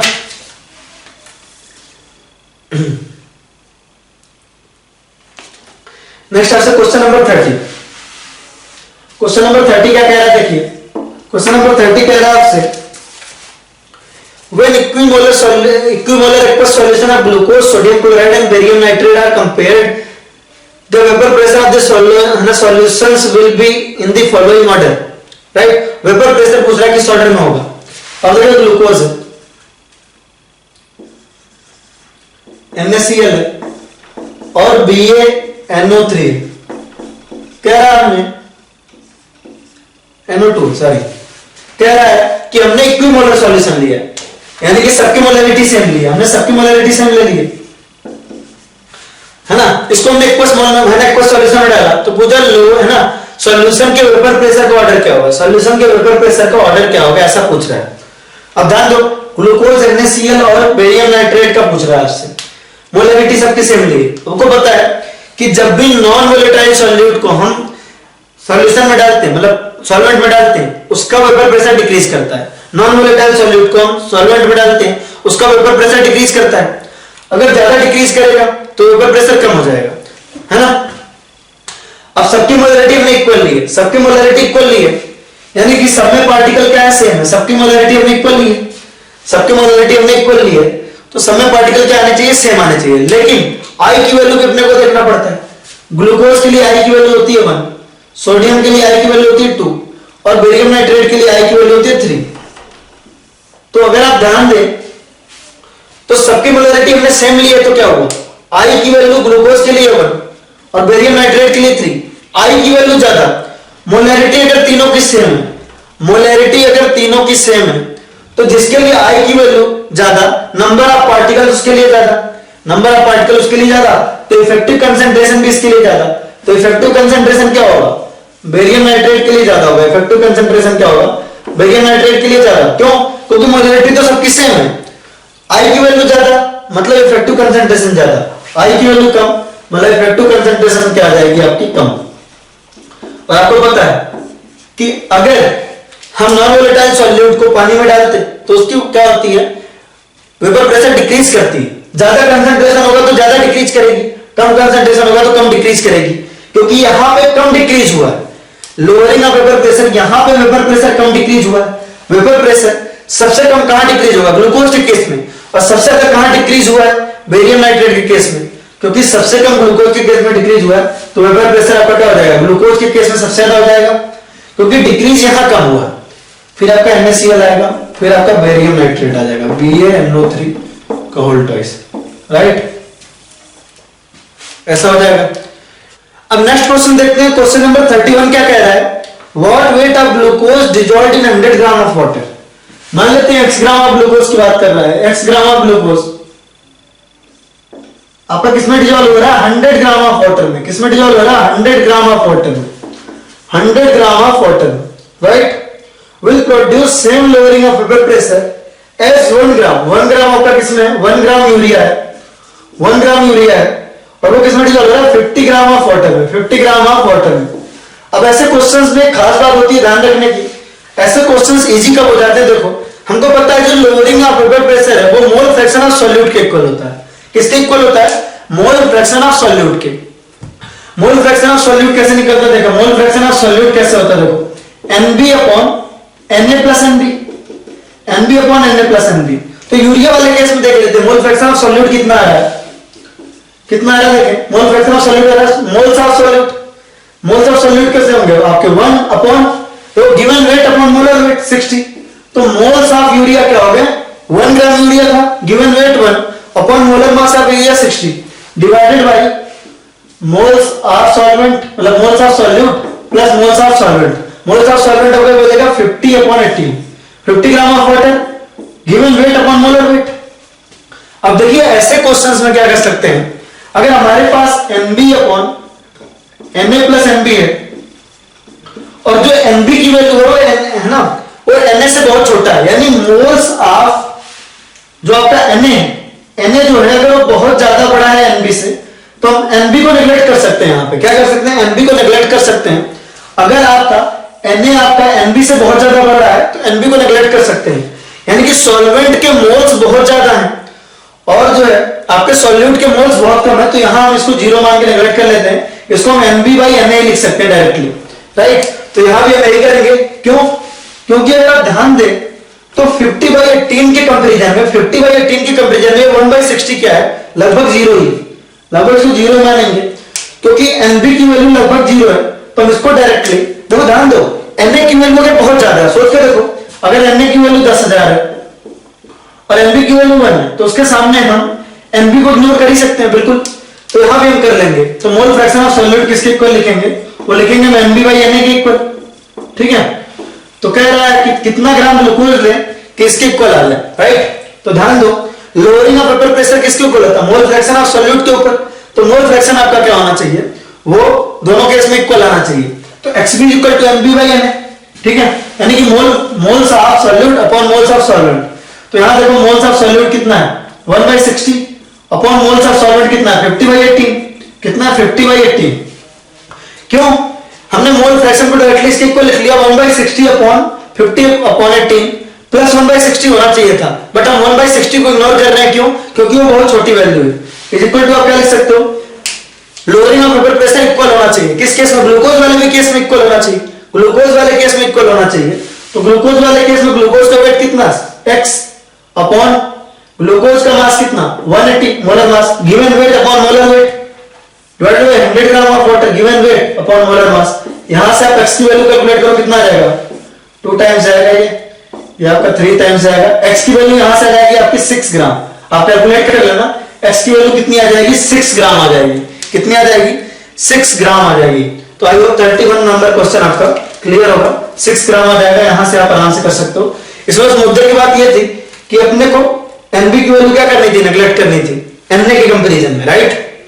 चलो क्वेश्चन नंबर 32 देखो, इससे हमारा क्वेश्चन इजी हो जाता है और कुछ नहीं। क्वेश्चन नंबर 32 क्या कह रहा है? Osmotic pressure of blood is, blood का ऑस्मोटिक प्रेशर कितना दिया हुआ? पाई भी आपको दिया हुआ है 8.21 atm, 8.21 atm दिया हुआ है। How much glucose should be used per 250 ml of 250 ml for an intravenous injection, intravenous injection that is isotonic with blood. हमको एक इंजेक्शन देना है, तो आपको पता है कि अगर हम इंजेक्शन देते हैं तो वो जो सॉल्यूशन जिसका इंजेक्शन देते हैं वो ब्लड के आइसोटोनिक होना चाहिए, ब्लड के आइसोटोनिक होना चाहिए। यानी कि आइसोटोनिक का मतलब क्या होगा? पाई 1 should be equal to pi 2। दोनों का ऑस्मोटिक प्रेशर किसके इक्वल होना चाहिए? आपस में इक्वल होना चाहिए। दोनों का ऑस्मोटिक प्रेशर क्या होना चाहिए? आपस में इक्वल होना चाहिए। दोनों का ऑस्मोटिक प्रेशर आपस में इक्वल होना चाहिए। पाई 1 should be equal to pi 2। दोनों का ऑस्मोटिक प्रेशर क्या होना चाहिए? आपस में इक्वल होना चाहिए। अब ध्यान दो, दोनों का ऑस्मोटिक प्रेशर इक्वल होना चाहिए और ब्लड का ऑस्मोटिक प्रेशर दे रखा है 8.21 atm, यानी कि जो हम सॉल्यूशन बना रहे हैं उसका भी ऑस्मोटिक प्रेशर कितना होना चाहिए? 8.21 atm होना चाहिए, ठीक है, तो हमको पता पाई इक्वल टू क्या होता है n by V R T. Pi की वैल्यू दे रखी है 8.21 इज इक्वल टू n की वैल्यू क्या आ जाएगी आपकी, हाउ मच ग्लूकोज, ग्लूकोज का वेट मान लिया x ग्राम डिजोल्व किया हमने, x है ना x मोल। अब मोल निकाला, x मास हमने लिया है, तो मोल्स क्या हो जाएंगे, मान लिया कि हमने x ग्राम ग्लूकोज डाला है, x ग्राम ग्लूकोज डाला है, तो मोल्स क्या हो जाएंगे ग्लूकोज के मोल्स हो जाएंगे given weight upon molar wait. Glucose का जो मोलर वेट आएगा वो कितना आएगा 1/80 आएगा, 1/80 आ जाएगा, सॉरी ग्लूकोज का जो मोलर वेट आएगा कितना आ जाएगा 180 आ जाएगा। ध्यान दें, तो हमको क्या बोला गया है, हमारे ब्लड के आइसोटोनिक एक सॉल्यूशन इंजेक्ट करना है, ब्लड के आइसोटोनिक एक सॉल्यूशन इंजेक्ट करना है। आइसोटोनिक का मतलब है दोनों का ऑटोमेटिक प्रेशर इक्वल होना चाहिए, यानी कि जो हमने सॉल्यूशन इंजेक्ट करना है उसका भी ऑटोमेटिक प्रेशर 8.21 atm हो जाएगा, that is equal to n by VRT। Number of moles of solute is equal to क्या होता है, गिवन वेट, हमने वेट को x मान दिया, upon molar weight of glucose 180 divide by volume, volume आपका 250 है, ये ml में, अपने को उसको लीटर में रखना है तो 1000 से मल्टीप्लाई किया, ठीक है, n by v, r की वैल्यू अपने को क्या रखनी है 1/12, जो कि किसकी इक्वल होती है, r की वैल्यू होती है 0.0821। अगर आपका एटमॉस्फेरिक प्रेशर में एटीएम में तो r की वैल्यू हो जाएगी 0.0821, जिसको हम अप्रोक्सीमेटली 1/12 लिख सकते हैं, इनटू टेंपरेचर की वैल्यू दी है आपको 37 डिग्री सेल्सियस, जिसको हम केल्विन में बदलेंगे तो आएगा कितना 310 केल्विन आ जाएगा, कितना आएगा 310 केल्विन आ जाएगा, तो यहां से आपने 310 कर दिया, ठीक है। आप इसको सॉल्व कर लो, आप इसको सॉल्व कर लो, यहां से आपकी x की वैल्यू आ जाएगी, और x की वैल्यू जो लगभग कितनी आ रही है 14.5 ग्राम, x की वैल्यू लगभग कितनी आ रही है 14.5 ग्राम आ रही है, राइट। चलिए, आई होप ये क्लियर होगा आपका। नेक्स्ट बढ़ते हैं,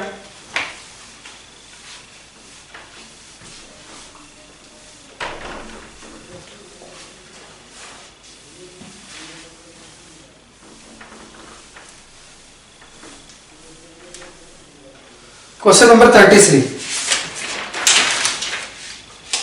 क्वेश्चन नंबर 33 क्या कह रहा है, ध्यान दें, क्वेश्चन नंबर 33 कह रहा है कि ये सॉल्यूशन ऑफ 4.0 ग्राम, मास दिया हुआ आपको, वेट दिया हुआ है कितना 4 ग्राम दिया हुआ है, 4 ग्राम दिया हुआ है, आप पीवीसी का मास दिया हुआ है, पॉलीविनाइल क्लोराइड, इसलिए पीवीसी का मतलब पॉलीविनाइल क्लोराइड हो सकता है, मास दिया हुआ है इसका, है ना, in 2 litre of dioxin, volume of solution दे रखा है आपको कितना 2 लीटर दे रखा, वॉल्यूम ऑफ सॉल्यूशन कितना दे रखा है 2 लीटर दे रखा हुआ, 2 लीटर दे रखा हुआ, राइट।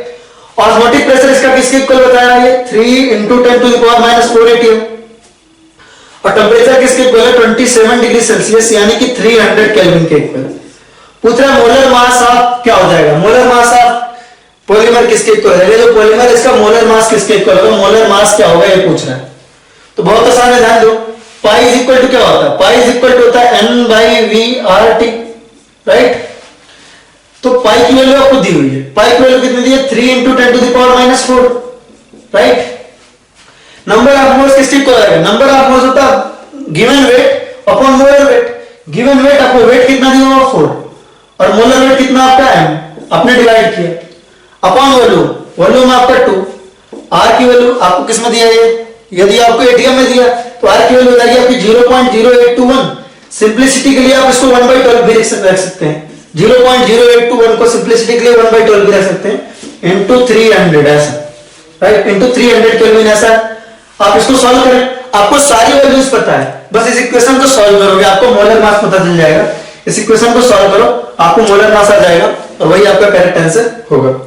क्वेश्चन नंबर 34 देखो, क्वेश्चन नंबर 34 क्या कह रहा है, Which of the following is not a colligative property, कौन सा colligative property नहीं है।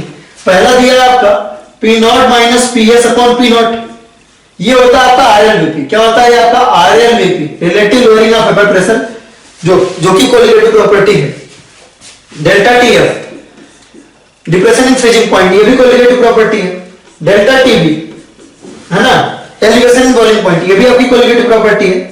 P0 minus PS upon PS, ये कोई colligative property नहीं, ध्यान रखिए, ये है ये आपका relative lowering of vapour pressure, ये है। Delta TF depression in freezing point भी colligative property है। Delta TB elevation in boiling point भी है, ऑस्मोटिक प्रेशर भी है, लेकिन ये कोई भी colligative property नहीं होती है। इसका कोई फॉर्मूला जरूर आता है, बट ये कोई colligative property नहीं है, ध्यान रखेंगे इसको। चलो नेक्स्ट क्या कह रहा है आपसे, क्वेश्चन नंबर 35 क्या कह रहा है, ध्यान दें। क्वेश्चन नंबर 35 कह रहा है if the elevation in boiling point of A solution of non volatile non electrolyte non associating solute in solvent is y kelvin. Elevation in boiling point आपको दिया, डेल्टा टीबी की वैल्यू दिया y kelvin, ठीक है। केबी की value दिया है आपको x, केबी की वैल्यू दिया है x। आपसे पूछ रहा है depression in freezing point, delta TF क्या होगा, डेल्टा टीएफ क्या होगा अगर आपको केएफ की वैल्यू दिया है z, राइट, केएफ की वैल्यू दिया है z। अब ध्यान दें कि डेल्टा टीबी किसके इक्वल होता है, डेल्टा टीबी किसके इक्वल होता है, डेल्टा टीबी इक्वल टू होता है आपका KB into M, KB into M, right. Delta TB की वैल्यू आपको पता है, डेल्टा टीबी की वैल्यू क्या है आपकी y है, डेल्टा टीबी की वैल्यू क्या है y है, तो आपने यहां लिखा y इज इक्वल टू केबी की वैल्यू आपको पता है x into molality, into molality. यहां से मोलैलिटी ऑफ सॉल्यूशन कितनी आ गई, मोलैलिटी ऑफ सॉल्यूशन आ जाएगी यहां से, मोलैलिटी इज इक्वल टू आ जाएगा y upon x, y upon x आ जाएगा।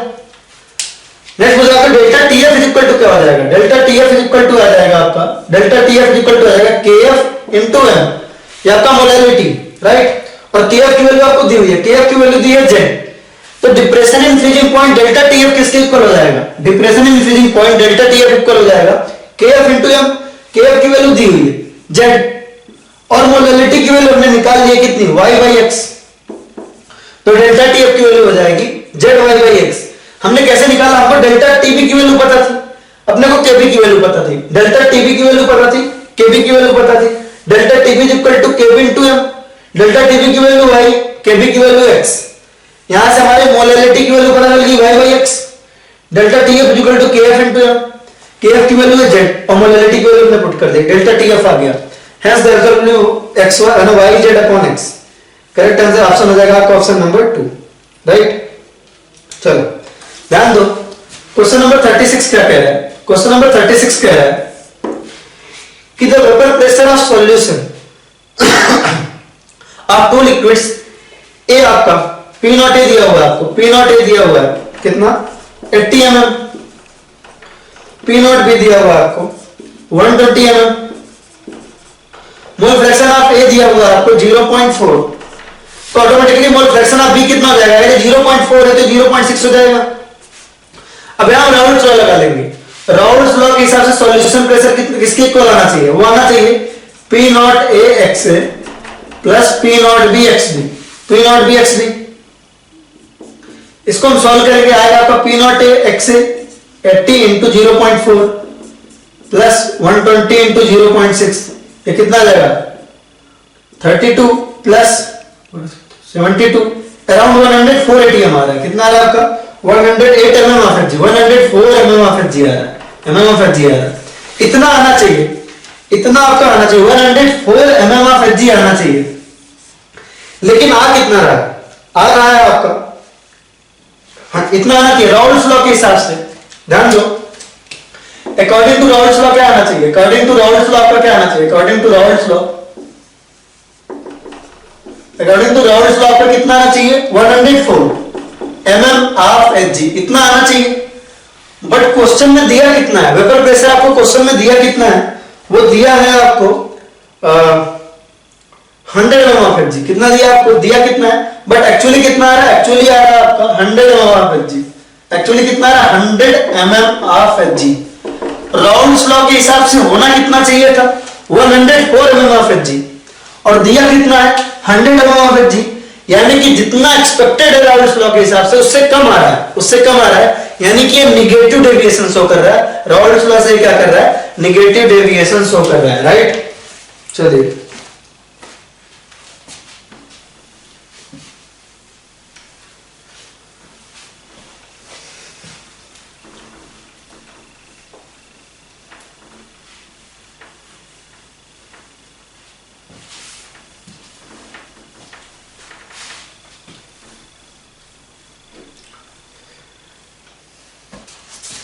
क्वेश्चन नंबर 37 देखिए क्या कह रहा है,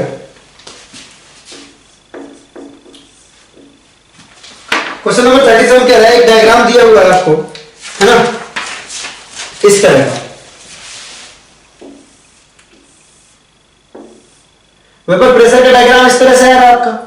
वेपर प्रेशर का डायग्राम इस तरह से आ रहा है, जो सॉल्यूशन का वेपर प्रेशर है आइडियली राउल्स लॉ के हिसाब से कैसा होना चाहिए था, राउल्स लॉ के हिसाब से ऐसा होना चाहिए था आपका ए और बी, राउल्स लॉ के हिसाब से ये रेड जैसा होना चाहिए था। लेकिन एक्चुअली कैसा आ रहा है, एक्चुअली इस तरीके से आ रहा है जैसा मैंने यहां बना रखा है, एक्चुअली ये आ रहा है ना, एक्चुअली ये आ रहा है। जितना वेपर प्रेशर हमने एक्सपेक्ट किया राउल्स लॉ के हिसाब से, सॉल्यूशन का वेपर प्रेशर उससे ज्यादा आ रहा है, एक्सपेक्टेशन से ज्यादा आ रहा है। यानी कि ये सॉल्यूशन आपका पॉजिटिव डेविएशन वाला सॉल्यूशन है। क्या आपका positive deviation from Raoult's law, positive deviation. और पॉजिटिव डेविएशन में क्या होता है, पॉजिटिव डेविएशन में जो एबी इंटरेक्शन होता है, एबी इंटरेक्शन जो होता है वो आपका स्मॉलर होता है। एबी इंटरेक्शन क्या होता है, वो स्मॉलर होता है ए और एबी से। पॉजिटिव डेविएशन में क्या होता है, एबी इंटरेक्शन जो होता है वो ए इंटरेक्शन और बीबी इंटरेक्शन से स्मॉलर होता है, राइट। तो क्योंकि यहाँ पे वेपर प्रेशर जितना एक्सपेक्टेड है राउल्स लॉ से उससे ज्यादा आ रहा है, ठीक है, तो यानी ये पॉजिटिव डेविएशन है। और पॉजिटिव डेविएशन में एबी है ना, एबी इंटरेक्शन स्मॉलर होता है ए और बीबी इंटरेक्शन से। इस हिसाब से करेक्ट आंसर हो जाएगा आपका smaller than A and BB interaction, option number 3। Question number 38 देखिए क्या कह रहा है। क्वेश्चन नंबर 38 कह रहा है इक्वल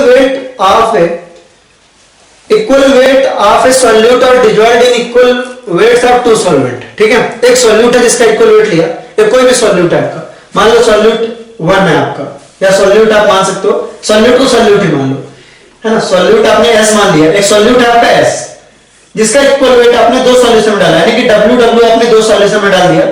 एक सॉल्यूशन आपका A सॉल्वेंट का, एक सॉल्यूशन आपका B सॉल्वेंट का, इसमें डाल दिया, ठीक है। और ध्यान दो, कह रहा वेरी डाइल्यूट सॉल्यूशन बनाया। क्या बनाया आपने, वेरी डाइल्यूट सॉल्यूशन बनाया। वेरी डाइल्यूट का मतलब हुआ आपका जो सॉल्वेंट का मोल्स है वो बहुत ज्यादा है। वेरी डाइल्यूट सॉल्यूशन का मतलब क्या हुआ, वेरी डाइल्यूट सॉल्यूशन का मतलब हुआ, वेरी डाइल्यूट सॉल्यूशन का मतलब हुआ, वेरी डाइल्यूट सॉल्यूशन का मतलब हुआ आपका जो सॉल्वेंट के मोल्स हैं, जो सॉल्वेंट के मोल्स हैं वो बहुत ज्यादा है किससे, सॉल्यूट के मोल्स से।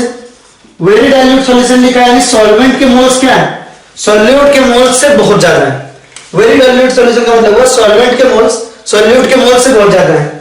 यानी कि अगर आप मोल फ्रैक्शन ऑफ सॉल्यूट निकालोगे तो क्या आएगा, आएगा आपका number of moles of solute upon number of moles of solvent plus number of moles of solute, ऐसा आ जाएगा। अब इसमें क्या होगा, हमने बोला है कि वेरी डाइल्यूट सॉल्यूशन है, क्या है आपका वेरी डाइल्यूट सॉल्यूशन है, तो number of moles of solvent क्या है, number of moles of solvent ज्यादा है number of moles of solute से, बहुत ज्यादा है। तो आप number of moles of solute को आप यहां पे इग्नोर कर सकते हो। तो वेरी डाइल्यूट सॉल्यूशन के केस में मोल फ्रैक्शन ऑफ सॉल्यूट आप क्या लिख सकते हो, वो लिख सकते हो number of moles of solute upon number of moles of solvent, number of moles of solvent, right, ऐसा लिख सकते हो सीधा सीधा। अब आपसे क्या कह रहा है क्वेश्चन में, देखें क्वेश्चन में कह रहा है कि आपने इक्वल मोल्स लिए, तो दोनों इमेजिन करो, सॉल्यूशन 1 देखो, सॉल्यूशन 1 देखो और सॉल्यूशन 2 देखो, सॉल्यूशन 1 देखो और सॉल्यूशन 2 देखो, सॉल्यूशन 2 देखो।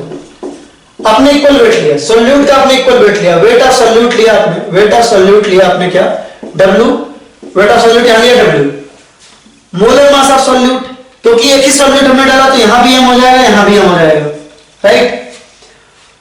Wait of solvent, wait of solvent भी हमने इक्वल लिया, दोनों केस में वेट ऑफ सॉल्वेंट भी इक्वल लिया। वेट ऑफ सॉल्वेंट कितना लिया हमने, यहां पे हम W1 मान लेते हैं, यहां पे हम W2 मान लेते हैं, ठीक है।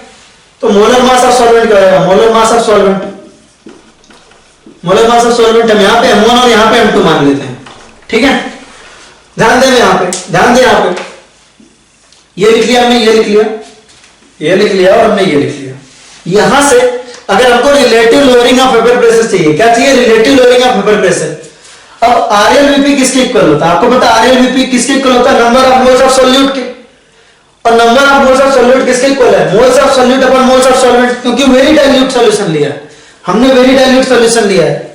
तो RLVP किसके इक्वल आएगा, moles of solute, moles of solute क्या हो जाएगा आपका, given weight upon molar wait, है ना। ये सॉल्यूशन 1 के लिए निकालना है, RLVP आपके सॉल्यूशन 1 के लिए निकालना है, सॉल्यूशन 1 के लिए RLVP weight by molar weight और अपॉन सॉल्वेंट के moles weight by molar weight. RLVP दूसरे के केस में क्या हो जाएगा, RLVP 2 क्या हो जाएगा आपका, weight by molar weight upon weight 2 upon molar wait 2, right. अब ध्यान दीजिए, हमने सॉल्वेंट का भी इक्वल मास लिया है, हमने सॉल्वेंट का भी इक्वल मास लिया है, ठीक है। तो अगर हमने इधर W1 किया है तो हम इधर भी W1 लिख सकते हैं। हमने दोनों का सॉल्वेंट का भी इक्वल मास लिया है तो हमने इधर W1 लिखा है तो इधर भी W1 लिख सकते हैं। दोनों का वेट क्या है आपका इक्वल है, इधर भी W1 कर दिया, ठीक है। अब क्वेश्चन में क्या कह रहा है आपसे, देखिए क्वेश्चन में कह रहा है कि RLVP जो सेकंड सॉल्यूशन का इसका ट्वाइस है। क्या कह रहा है आपसे, ध्यान दीजिए, जो RLVP2 है, RLVP2 है वो आपका क्या ट्वाइस ऑफ RLVP1 है। क्या है आपका RLVP1 है, ट्वाइस ऑफ RLVP1 है। तो RLVP2 देखो क्या था आपका W/M upon W1/M2 is equal to RLVP1 क्या है आपका 2 into RLVP1 W/M upon W1 upon M1। ऐसा W1 से W1 कैंसिल, W1 से W1 कैंसिल, इधर आ गया W1। अब इसको सॉल्व करेगा, जैसे इसको सॉल्व करेंगे तो क्या आ जाएगा, देखिए इधर आ गया W1/M1 is equal to 2W1/M2। W1 से W1 कैंसिल, ये इधर जाएगा M2 is equal to 2M1, M2 is equal to 2M1 आ जाएगा, राइट। क्या जाएगा आपका M2 is equal to 2M1। यहाँ पे B और A क्या किया है तो इसका मतलब क्या आ जाएगा MB is equal to 2MA आ जाएगा, MB is equal to 2MA आ जाएगा। Hence option number 2 should be the correct option. Option number 2 should be the correct option, right? चलिए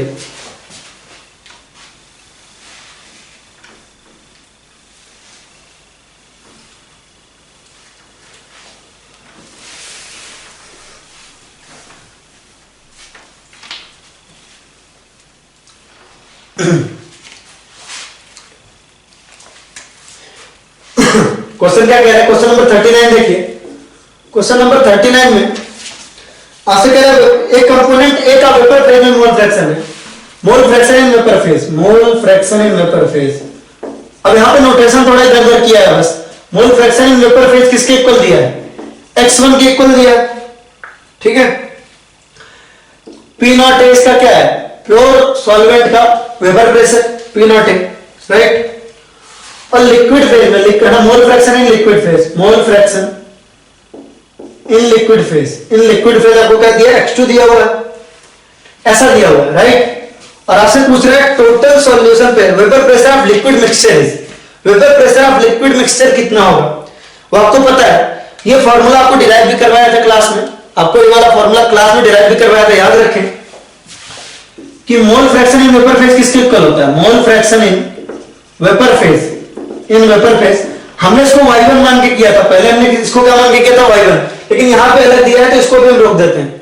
मोल फ्रैक्शन इन वेपर फेज किसके इक्वल हो जाएगा, वो equal होता है आपके P not A x upon PS के, ऐसा हमने पहले पढ़ा हुआ। y is equal to mole fraction in vapour phase is equal to P not A x upon PS, ऐसा हमने पहले पढ़ा हुआ है, क्लास में डिराइव किया हुआ है, राइट।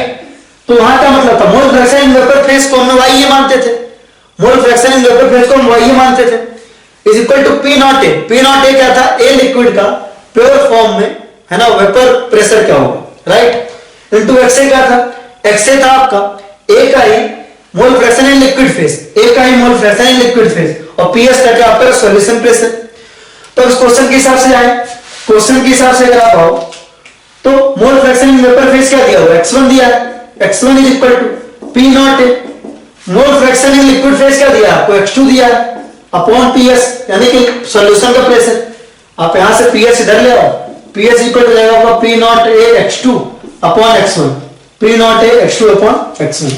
x2 क्या आपका लिक्विड फेज में मोल फ्रैक्शन है और x1 क्या है आपका वेपर फेज में मोल फ्रैक्शन है। इस हिसाब से जो करेक्ट आंसर हो जाएगा वो जाएगा आपका ऑप्शन नंबर 1, राइट। ध्यान से क्वेश्चन नंबर 40 क्या कह रहा है, क्वेश्चन नंबर 40 कह रहा है कि सॉल्यूशन का वेपर प्रेशर आपको दिया है, सॉल्यूशन का वेपर प्रेशर कितना दिया है, 80 टॉर दिया हुआ है, 80 टॉर दिया हुआ है, ठीक है। नॉन वोलेटाइल सॉल्यूट का आपको मोल फ्रैक्शन दिया है, कितना दिया है 0.2। वेपर प्रेशर आप प्योर सॉल्वेंट पूछ रहा है, P नॉट पूछ रहा है आपसे, क्या होगा उस टेंपरेचर पे, P नॉट की वैल्यू पूछ रहा है। तो आपको मालूम है कि RLVP किसके इक्वल होती है, RLVP इक्वल होती है आपकी P not minus PS upon P not के। RLVP किसके इक्वल होती है, P not minus PS upon P not के, राइट। तो relative lowering of vapour pressure किसके इक्वल हुई? P not minus PS upon P not के, जहां पे P नॉट आपका प्योर सॉल्वेंट का क्या है? Mole fraction vapour pressure, right. और ये किसके इक्वल होता है? मोल फ्रैक्शन ऑफ सॉल्यूट के, राइट। बस आप यहां से सॉल्व कर लो। P नॉट की वैल्यू पूछ रहा है आपसे, PS की वैल्यू दिया है 80 minus P not is equal to 0.2। इसको आप सॉल्व करो, P not minus 80 is equal to 0.2 P not, P not minus 0.2 P not is equal to 80। यहां से आप P नॉट की वैल्यू क्या निकाल लोगे? यहां से आपका 0.8 P not is equal to 80, और P नॉट की वैल्यू आप क्या निकाल लोगे? यहां से आप P नॉट की वैल्यू निकाल लोगे, स्क्रीन के अंदर है क्या? हाँ डेफिनेटली है। यहां से आपकी P नॉट की वैल्यू आ जा रही है 100 टॉर्क। कितनी आ जा रही है? 100 टॉर्क। बहुत आसान है, न्यूमेरिकल आसानी से किया जा सकता है बिल्कुल। तो P नॉट आपका किसके इक्वल हो गया? आपका 100 टॉर्क के इक्वल हो गया। किसके इक्वल हो गया? 100 टॉर्क के इक्वल, राइट। अगला क्वेश्चन देखो, क्वेश्चन नंबर 41। अब जितने भी क्वेश्चन हो कंसंट्रेशन टर्म्स वाले हैं, तो आई होप कंसंट्रेशन टर्म्स वाले भी आपको पार्ट क्लियर होगा। क्वेश्चन नंबर 41 क्या कह रहा है? देखो 3.4 ग्राम दिया हो, वेट कितना दिया हो आपको सॉल्यूट का? 3.4 ग्राम। सॉल्यूशन का वॉल्यूम कितना? वॉल्यूम ऑफ सॉल्यूशन कितना दिया? 112 ml। वॉल्यूम स्ट्रेंथ पूछ रहा है। क्या पूछ रहा है? वॉल्यूम स्ट्रेंथ पूछ रहा है। वॉल्यूम स्ट्रेंथ पूछ रहा है। हमको वेट दिया है, H2O2 का वॉल्यूम दिया है। हम मोलैरिटी तो आराम से निकाल सकते हैं। मोलैरिटी इज इक्वल टू आप क्या लिख सकते हो? मोलैरिटी इज इक्वल टू लिख सकते हो number of moles of solute upon volume of solution in litre. अगर वॉल्यूम ऑफ सॉल्यूट आपका क्या है? वॉल्यूम ऑफ सॉल्यूशन आपका ml में, तो ऊपर 1000 से मल्टीप्लाई कर देते हैं। तो बस आगे लिख लो, मोलैरिटी इज इक्वल टू आप क्या लिख लोगे? Molarity is equal to number of moles of solute. अब number of moles of solute किसके इक्वल होता है? Given weight 3.4 gram upon molar weight कितना? 34 डिवाइडेड बाय वॉल्यूम कितना है आपका? वॉल्यूम है 112 इनटू 1000, ये आ जाएगी मोलैरिटी। इसको आप सॉल्व करो तो कितना आ जाएगा? m इस मोलैरिटी इज इक्वल टू आ जाएगा आपका 100 अपॉन 112 मोलर, ऐसा आ जाएगा। आपको एक ट्रिक बताई थी नॉर्मलिटी और मोलैरिटी के लिए, वॉल्यूम स्ट्रेंथ के साथ एक ट्रिक बताई थी, सिंपल बोला था, है ना। H2O2 के लिए आपको एक ट्रिक बताया था, जो बच्चे जानते हैं, मतलब वो जानते हैं, जिनको नहीं जानते मैं बता दूंगा आपको अलग से, आप पूछ सकते हैं। तो मोलैरिटी इज इक्वल टू आपको मैंने बताया था वॉल्यूम स्ट्रेंथ अपॉन 11.2 बताया रखा है। H2O2 के केस में molarity is equal to volume strength upon 11.2, volume strength upon 11.2। अब मोलैरिटी की वैल्यू आपको मालूम है, मोलैरिटी की वैल्यू आपको मालूम है, वो कितना है आपका? 100 upon 112 is equal to volume strength 11.2।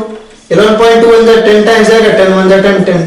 Volume strength कितना आ रहा है आपका? 10 आ रहा है, 10 वॉल्यूम स्ट्रेंथ आ रहा है इसका। तो आपका करेक्ट आंसर हो जाएगा 41 का 4। क्या जाएगा आपका? 41 का 4, राइट।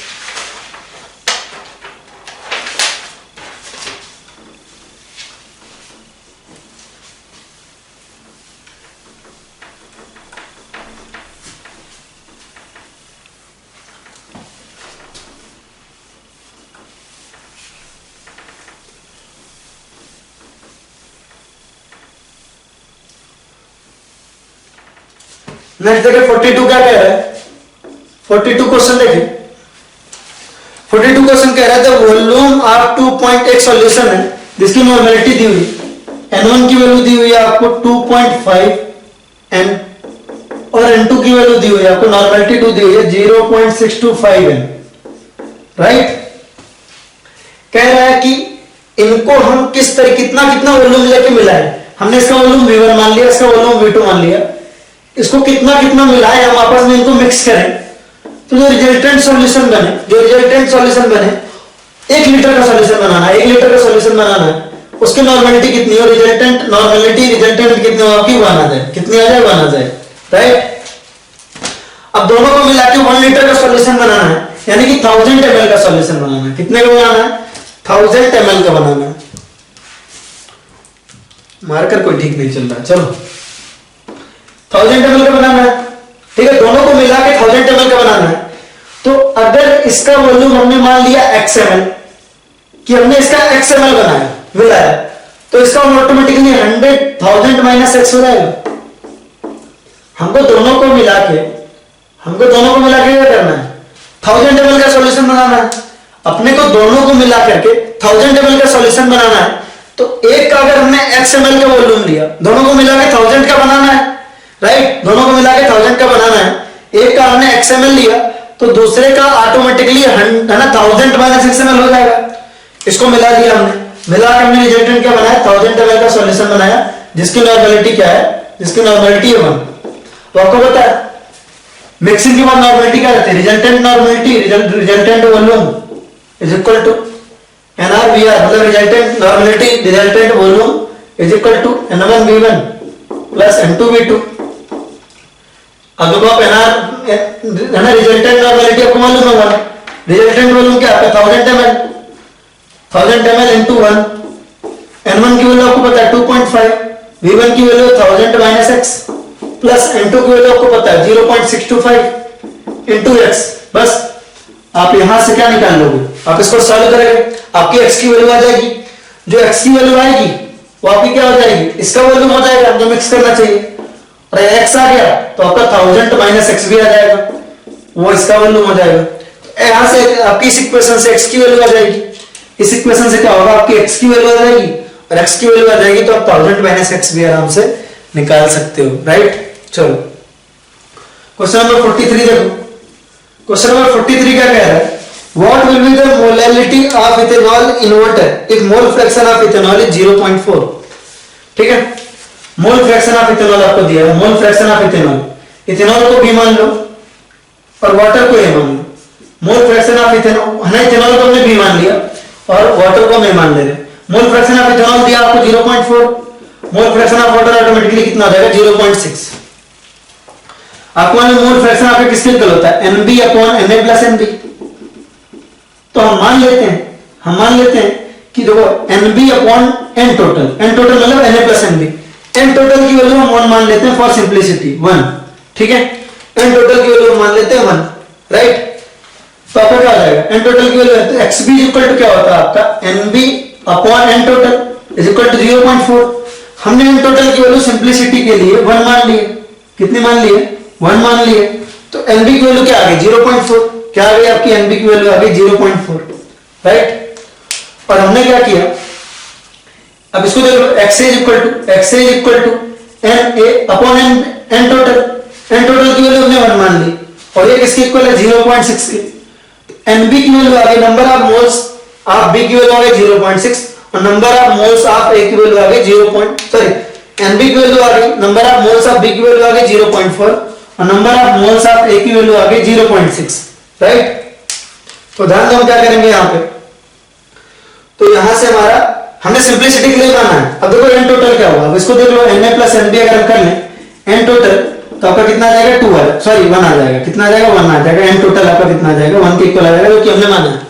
ठीक है, मोलैलिटी पूछ रहा है, तो मोलैलिटी किसके इक्वल होती है, सॉल्यूशन की मोलैलिटी किसके इक्वल होती है, ध्यान दो, molality equal to the number of moles of solute, number of moles of solute की वैल्यू क्या है 0.4, आगे आपकी 0.4 आ गई, number of moles of solute है 0.4 अपॉन वेट ऑफ सॉल्वेंट, और वेट ऑफ सॉल्वेंट क्या रहेगा, number of moles of solvent आपको पता है, number of moles of solvent into molar mass of solvent, number of दो आपका लिखते हो, मोलैलिटी इज इक्वल टू लिखते हो, मोलैलिटी इज इक्वल टू लिखते हो है ना, moles of solute upon weight of solvent, wait of solvent क्या होता है, number of moles of solvent into molar weight, ये ग्राम में आएगा, आप इसमें क्या करोगे 1000 से मल्टीप्लाई करोगे, बस ये आ जाएगा आपका मोलैलिटी आ जाएगा, इसको आप सॉल्व करोगे तो आंसर आ जाएगा, आंसर 37 आ जाएगा, 37 मोल पर केजी, राइट।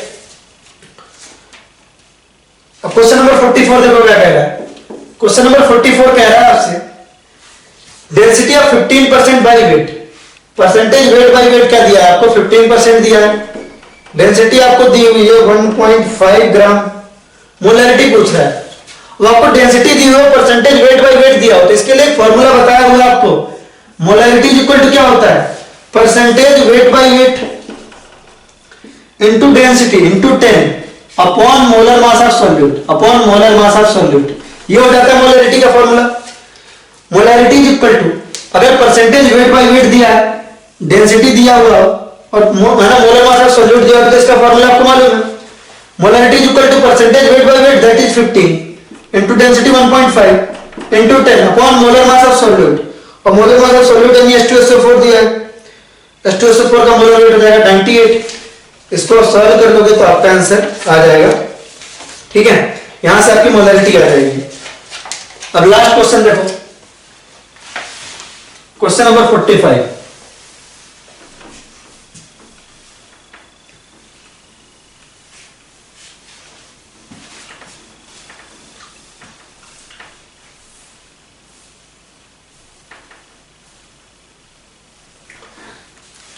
क्वेश्चन नंबर 45 बहुत आसान क्वेश्चन है। क्वेश्चन नंबर 45 में क्या कह रहा है देखो, कह रहा है concentration of solution containing 0.5 mole H3PO4 dissolved in 500 gram of water. क्या हो जाएगा कंसंट्रेशन इसका? हमको पता है मोलैरिटी इक्वल टू क्या होता है, मोलैरिटी इक्वल टू होता है आपका, मोलैरिटी इक्वल टू होता है number of moles of solute upon weight of solvent in KG. अगर ग्राम में दिया है तो ऊपर 1000 से मल्टीप्लाई करते हैं। मोलैरिटी इक्वल टू क्या होता है? मोलैरिटी इक्वल टू होता है number of moles of solvent upon weight of solvent in gram. अगर ग्राम में लिखा तो 1000 से मल्टीप्लाई करेंगे, अगर केजी में होता तो कोई बात नहीं। तो अब देखो इस क्वेश्चन में आपको H3PO4 सॉल्यूट दिया हुआ है और H3PO4 के मोल्स कितने दिए हैं 0.5 अपॉन वेट ऑफ वाटर क्या दिया हुआ आपको 500 ग्राम, और ग्राम में दिया ऊपर आप 1000 से मल्टीप्लाई करोगे तो ये 2 टाइम्स आएगा 0.5 into 1 मोलर सॉल्यूशन हो जाएगा। क्या हो जाएगा? इसकी मोलैरिटी आएगी 0.1 molar. Hence option number 1 will be the correct option. Hence option number 1 will be the correct option. ये हो जाएगा आपका आंसर। इस तरीके से दक्षिणा रिवीजन टेस्ट यानी कि DRT है ना, DRT2 दक्षिणा रिवीजन टेस्ट 2 यानी DRT2 के है ना अपन पेपर का सॉल्यूशन का डिस्कशन होता है खत्म। आई होप आपने अच्छे से पेपर दिया होगा। अब मिलेंगे हम नेक्स्ट पेपर के डिस्कशन में, तब तक के लिए guys take care, tata bye bye.